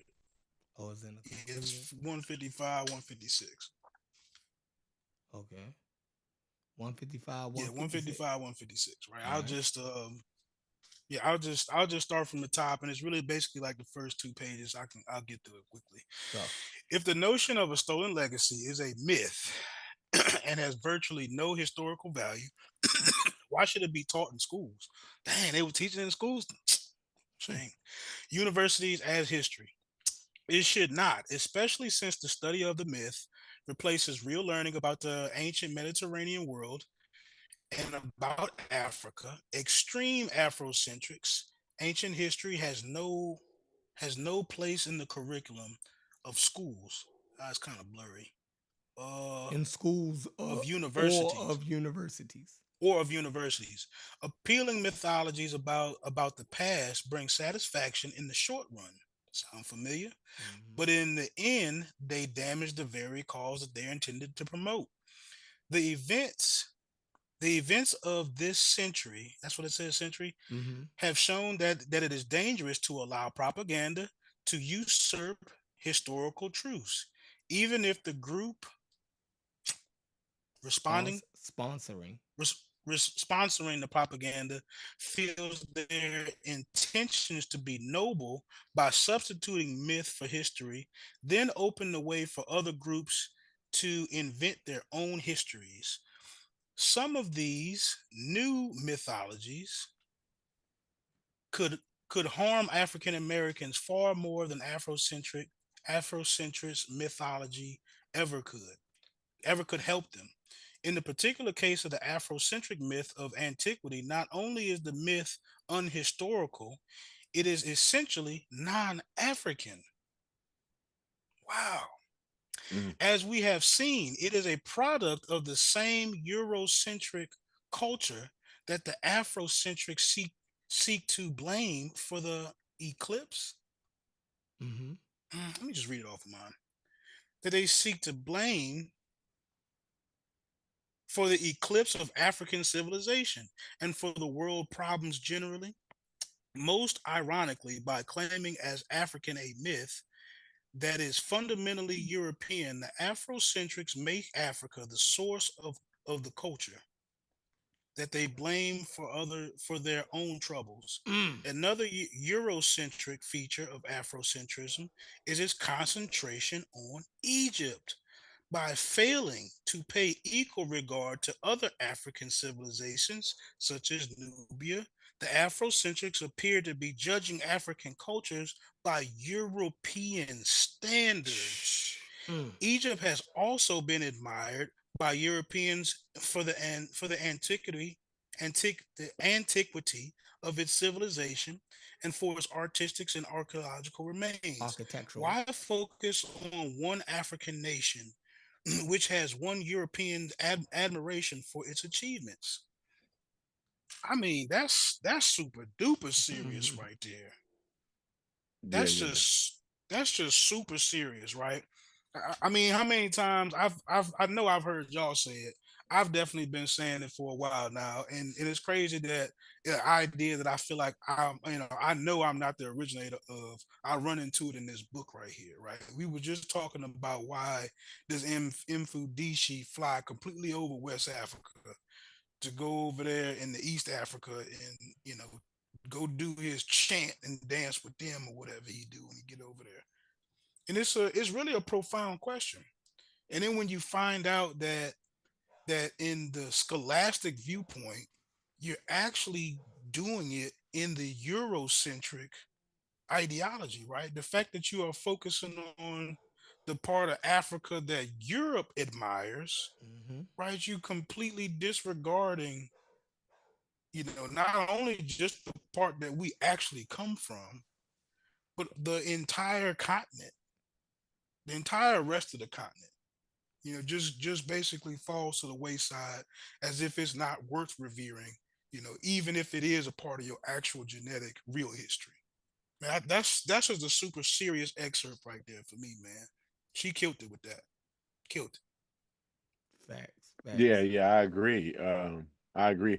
And it's, you know, that's why I like her so much, man. Because you gotta have a set of balls on you, like a little bit to say that, like, yo, you ain't like, nigga, listen, like you ain't supposed to be basically what I be saying. Like I mean, in a nutshell, she's saying basically what I be saying. Logic, like, yo, nigga, like you from the fucking Bight of Benin, bro. it. What the hell are you doing clear up in North Africa in the fucking Eastern Mediterranean, bro? You know what I'm saying? Like you're doing yourself a disservice, um, revering this history when basically you're doing what white folks doing. You know what I'm saying? You're chasing after, you Hmm. follow the footsteps of Eurocentrics and Euro supremacy, and you're not even doing what you set out to do. You set out to highlight the real African history. You know, Hmm. So called. let me rephrase that. Not the real African history, but the African history that really pertains to you, right? One when you go into these things, one's trying to find themselves we're victims of the the transatlantic slave trade.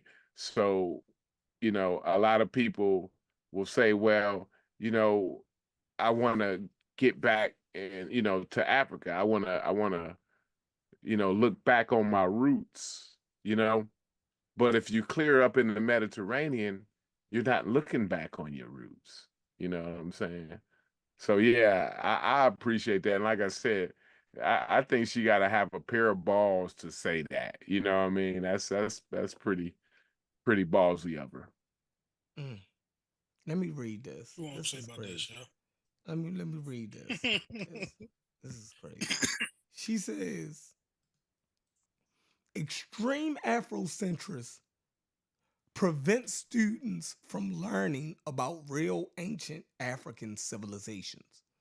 But that is just one of the dangers involved in Afrocentric myth. The notion of a stolen legacy is destructive in other ways as well. First of all, it teaches young students to distrust all Europeans, past and present. That is a racist approach, and like all forms of racism, both morally wrong and intellectually misleading.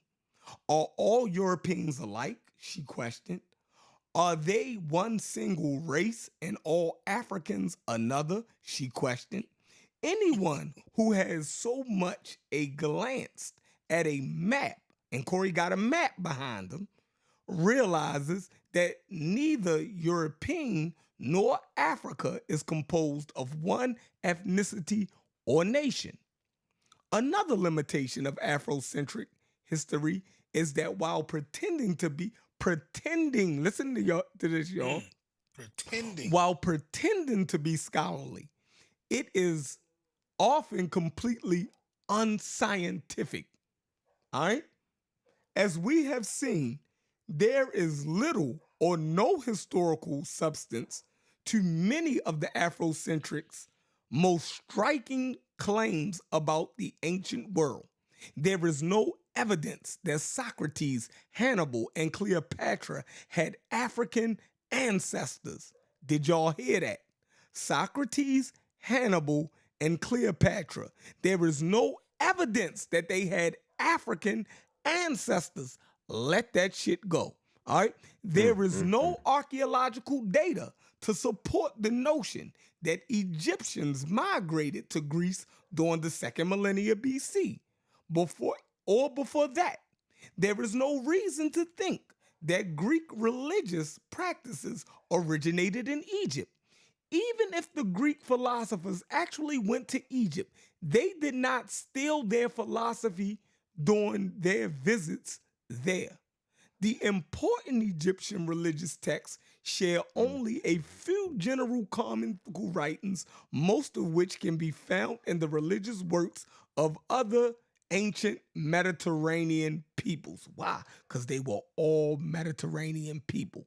So they had common themes. I know y'all hate that, right? Man, listen, man, she killed this shit. Like She killed it, bro. She really killed it. She killed it. like all of these claims, man. Listen, Hannibal, right? We went over Hannibal, right? We went over Cleopatra, right? The only thing that y'all can throw is some ambiguity in there. But for the most part, these North Africans and these people in North Africa, Hannibal, his people come from Lebanon, somewhere near Lebanon, right? They colonized that part of North Africa. More than likely, he is the descendant of those people and not Africans. Cleopatra, right? Cleopatra comes from the line of Macedonian Greeks, right? She come from the line of Macedonian Greeks that conquered Egypt with Alexander the Great, right?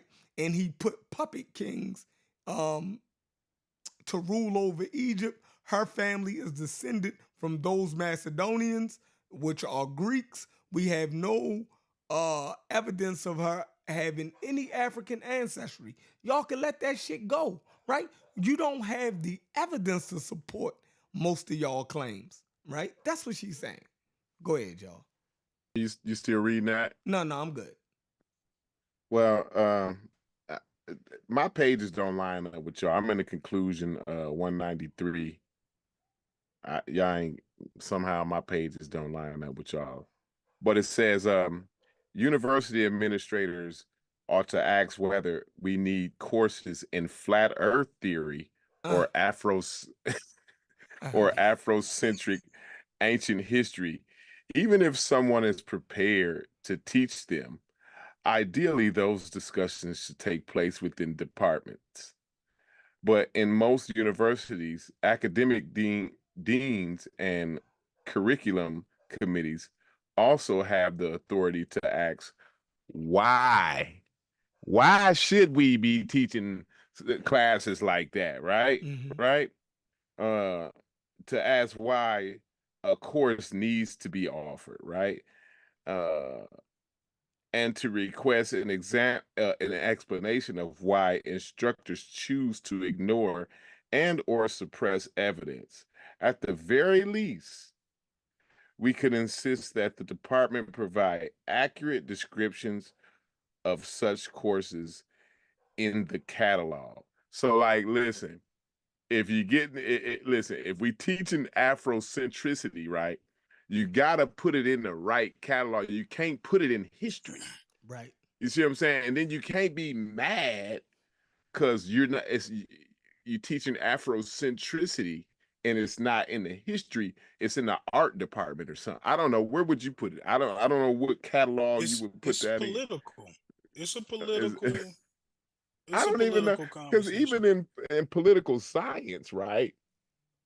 There's a certain level of accuracy that you see what I'm saying. Hmm. We have to have certain facts about policy and things. So Religious. I It think it's should an be art. religious. The religious. Religion. It's a belief I system. like that. I can't argue with that. I Theology. can't argue with that. Yeah. I think you're on to something with that. Mhm. She said that they pretending to be scholars. Nah, man, that should sound familiar to a lot of y'all out there, man. Yes, sir. We got people, claiming to be doctors, or thinking that just because they can read the glyphs, that they better than the experts. That's pretending to be a scholar right there. Yeah. That's pretending. When you think that you can challenge the Egyptian authorities on their culture and history from YouTube, right? You're ready to challenge a movement that got millions upon millions of dollars behind it, and you're doing it from YouTube, and you could do it better than anybody else could do it just because you could read the glyphs. It's absurd. It should be nothing short of ridiculous, to be honest And with she you. really she definitely plays it too, not to cut you off, I'm sorry. But she definitely plays it like it is ridiculous because the simple fact that she would compare flat earth, she got her gun, she got her knife out, she doing Hmm. shots, she's throwing shots at niggas for real. But the fact that she would ask, is basically what she's saying again is a lot of times what I say, like this Afrocentricity. How can you turn around and laugh at a Hebrew Israelite, right? You sit up and you ridicule these Hebrew Israelites because they outside with they costumes and the spikes and all of that, right? And it's the same shit. It's the same shit. It's just as wild as a flat earther. Basically, she basically said you niggas Mm, is just as wild as a goddamn flat earther, bro. mm, mm. That's why. That's see. This is what I'm talking about. Like, who's gonna step up and say that, especially in that time period, bro? Right.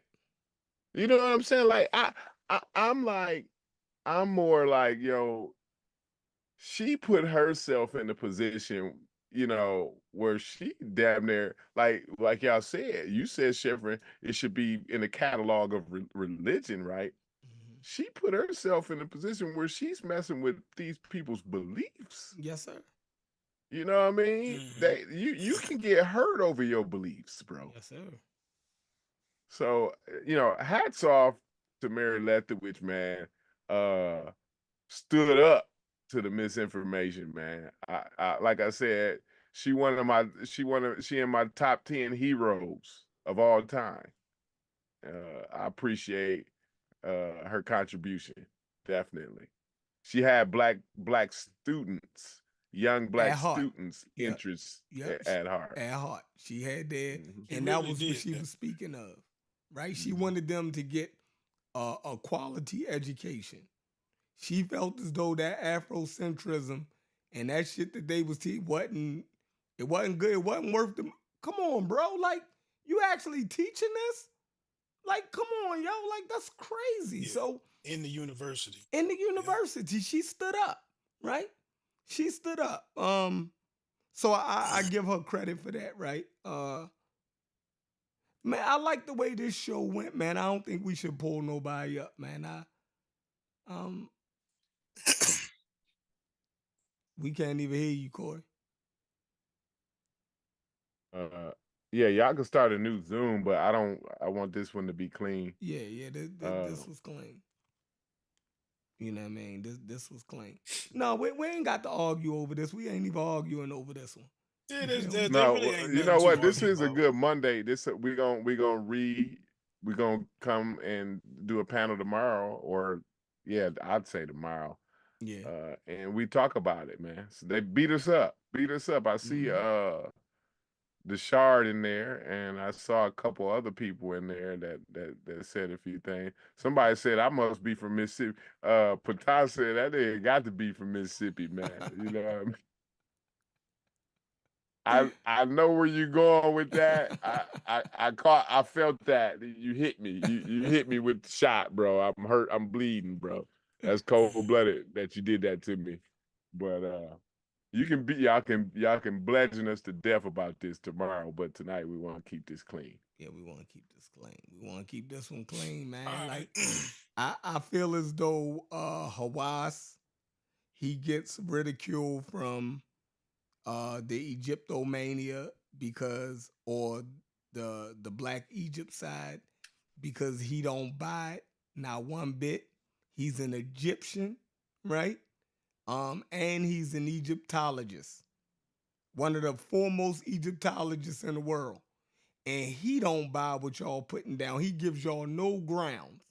He give y'all none, right? He give y'all none. Hawass. Yeah, he don't play with y'all. He said black people ain't had nothing to do with ancient Egypt whatsoever. That's emphatic. Now, Reggie, y'all go prove him wrong. He's so evil and diabolical, right? That Reggie wanted his damn degree took from him. Reggie had put a petition out to get Dr. Hawass' degree took from. He hurt Reggie so bad.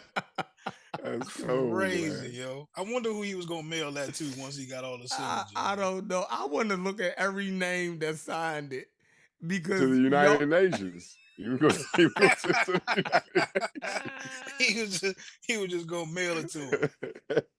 Straight up. Not addressed to nobody. They was gonna open it as soon as they see his seal. You know, Reggie got a seal. You know what I'm saying?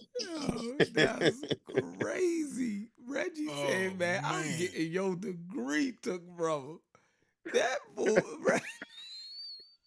that boy is loving. Yo, Reggie is what dug a crazy in. idea, right? Reggie dug in, man. Listen, Reggie going out like this, y'all. There's no change in Reggie mind. Reggie is down with Black Egypt, man. It is over for him. There's no point in talking to him no more, yo. Y'all not gonna get nothing out of that. Anytime Reggie will actively, they said Reggie wore a wire up in the museum and recorded those people. He tried to get Hawass' degree took from. Reggie ain't playing. See? Everybody else in here might be playing. Reggie ain't playing, y'all. So, I mean, it is what it is, man. That's crazy. But yeah, so Hawass He heard said he him. wore a wire. Yeah. so so Hawass, right, is public enemy number one um to Afrocentrics. And um Hawaii Mary Lethowich is public enemy number two to the Afrocentrists. I was gonna Mm. say, I think Mary Lethowitz, she gonna be, they gonna bludgeon her to death. Wait, they done beat Hawass up enough. But I she think didn't since, already called it. She called it back then. The only thing that they can Hmm. levy is racism. They're no, not no, gonna I'm be. saying, I'm saying she's gonna be public enemy number one now. Hawaii's gonna have to take a back seat because they, I think they used to kind of beating him up. You know what I'm saying? Or in their eyes, they beating him up, right? Yeah, they But tripping. they haven't got a chance to get their hands on Mary Lethowitz.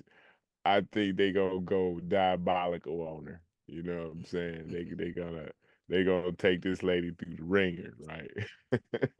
Yeah, but So I I think can't wait to see the pushback on it with this. so. My thing with Mary Lethowich, and I hope they do go in on Mary Lethowich because it broadens the conversation up. So we Hmm. won't just be focusing on Egypt. We'll be dealing with Afrocentricity and all of its claims, right? Because she Hmm. attacks Afrocentricity as a whole. She don't just doubt, she critiques it as a whole, right? So I think it'd be good. So we'll really be able to stretch out and so whatever claims y'all bring, I think her critique of Afrocentricity was spot on. All right, y'all can close out, man. This was a good show. You want to go ahead and go first, Corey?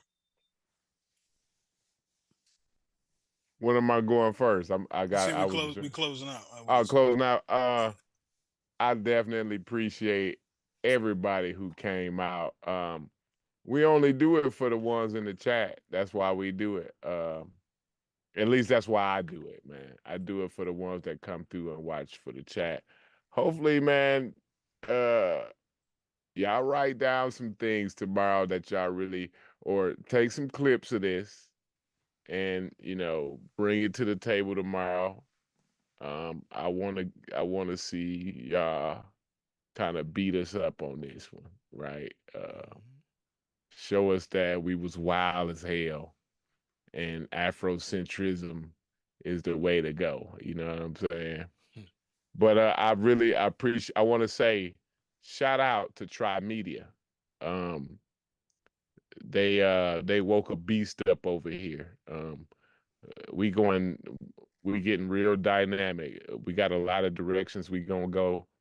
I really enjoyed this show. This was informative, and I look forward to doing more with the brother Logic, uh, the new troublemaker, man. You're a troublemaker, Logic. But peace to y'all, man. Peace to the chat. Peace to Tribe Media. Much love to all my carnivores out there, and Sheffrin, my main man, my big brother. Peace to y'all, man. Peace, peace, peace. Go ahead, Lodge. Share my screen for my closeout. I'm gonna still be brief though. All right, let me see. It says it's already sharing, but I think you might have to just put it up Yeah, I'm there. gonna have to put it up. So share screen. Boom. Why is it black? I got it. Hold on. Okay. Logic sharing. Boom. There you There go. it is. Yep. This conversation, man, this is really the tip of the iceberg, though. You know what I mean? Because once you, in the ironic part about getting through this book was a lot of it, especially like her ideas towards Afrocentrism, they weren't new. This is stuff that we've talked about a bunch of different times. You probably heard it said just a different way, and Mary Lefkowitz has her way of saying it. And and the book is, it's not a new book. It's been out there. So it's really drawn a lot of the similar conclusions. Why the book has actually got some length to it is she actually takes the time to give reasons why and show her, not her opinion, but actually go into details of why some of these things can't be considered true. They're just claims that the Afrocentric is making. And I think that the real unfortunate part about this whole thing is that the people who claim to be Afrocentrics and Pan Africans today aren't even holding true to what the original argument was about. Right? I go right back into my Chat GPT scholar and I ask a serious question. I say, why did the first Afrocentrics say that it was important to reclaim Africa? The first Afrocentrics argued that reclaiming Africa was important for several reasons, deeply rooted in both historical and cultural motivations. Here are some key points. The first one that they give you, right? Afrocentric scholars believe that Africa's history is and contributions to world civilization had been misrepresented or entirely erased by European colonial powers.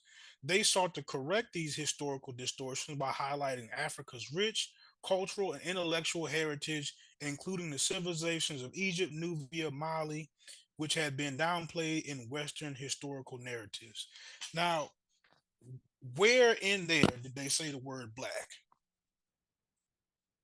I see them repeating the word Africa over and over and over again. And yet I'm talking to people who understand fully that they've already deemed Egypt an African civilization. And yet they are trying to now go beyond what the Afrocentric, go beyond what their beloved scholars of their time were actually really trying to say, is they're talking about it's African. And we didn't already won that. So the rest of it is really not nowhere near as important. And then I asked again, I asked what part of it was politically motivated. It says the political motivations behind the early Afrocentric movement were significant and intertwined with the broader goals of empowerment, liberation, and resistance against colonialism, racism. Here are the key points. So obviously they were trying to do something. They weren't just trying to correct history. It actually has some political motivations. So we're going to just skip down here to building African political and economic autonomy. Politically motivated Afrocentric thinkers were concerned with fostering African political autonomy and economic independence. They advocated for African nations to control their own natural resources, break away from reliance on Western economic systems, and develop policies that prioritized African interests.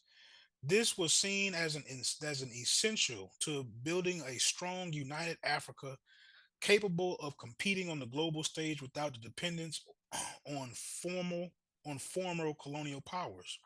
The political motivations of Afrocentrics were driven by a desire for liberation, empowerment, and justice for African people, both on the continent and the diaspora. The movement sought to dismantle, I gotta highlight this part right here. The movement sought to dismantle colonial and racial systems, promoting self-determination and uniting African nations with people of African descent in their quest for political and economic freedom. I gotta highlight that because one of these things is possible and the other two things are not possible, right? So now that we all understand, it's it's common knowledge at this point that Egypt is an African civilization. Has that dismantled colonial racist system?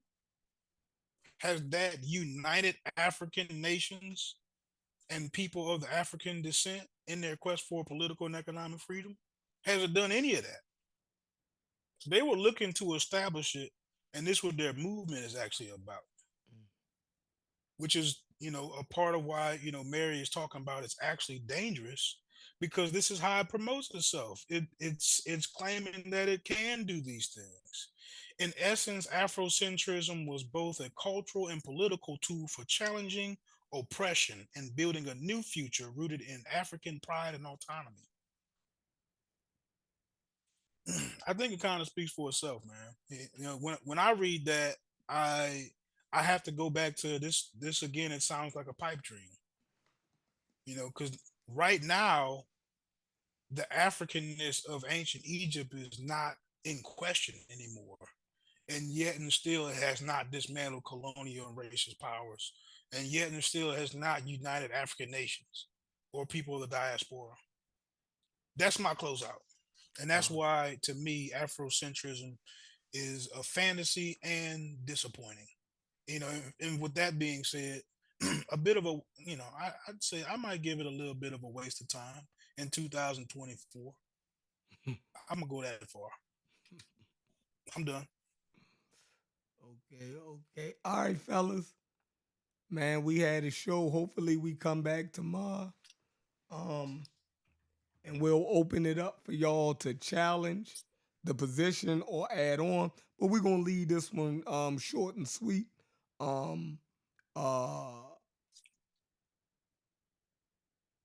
don't know why I put that on the screen. We live dealing with Egyptomania and Afrocentrism. That's crazy. All right. But yeah, man, it was a great show, man. Hopefully we build a lot on this. Tomorrow, bring y'all questions, and we're gonna get right back to it. So peace out, Logic. Peace out, Corey. And we in the Discord. If anybody want to join the Discords, the links are in the chat. All right. We continue these conversations over in the Discord. So we'll see y'all tomorrow. Peace. Peace. Let's get ready to rumble!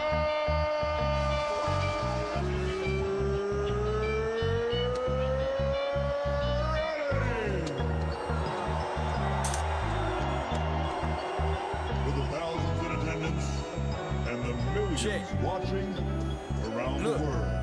Pull up the seat and pull out your shot glass. Carnivorous for the podcast. Try media for the broadcast.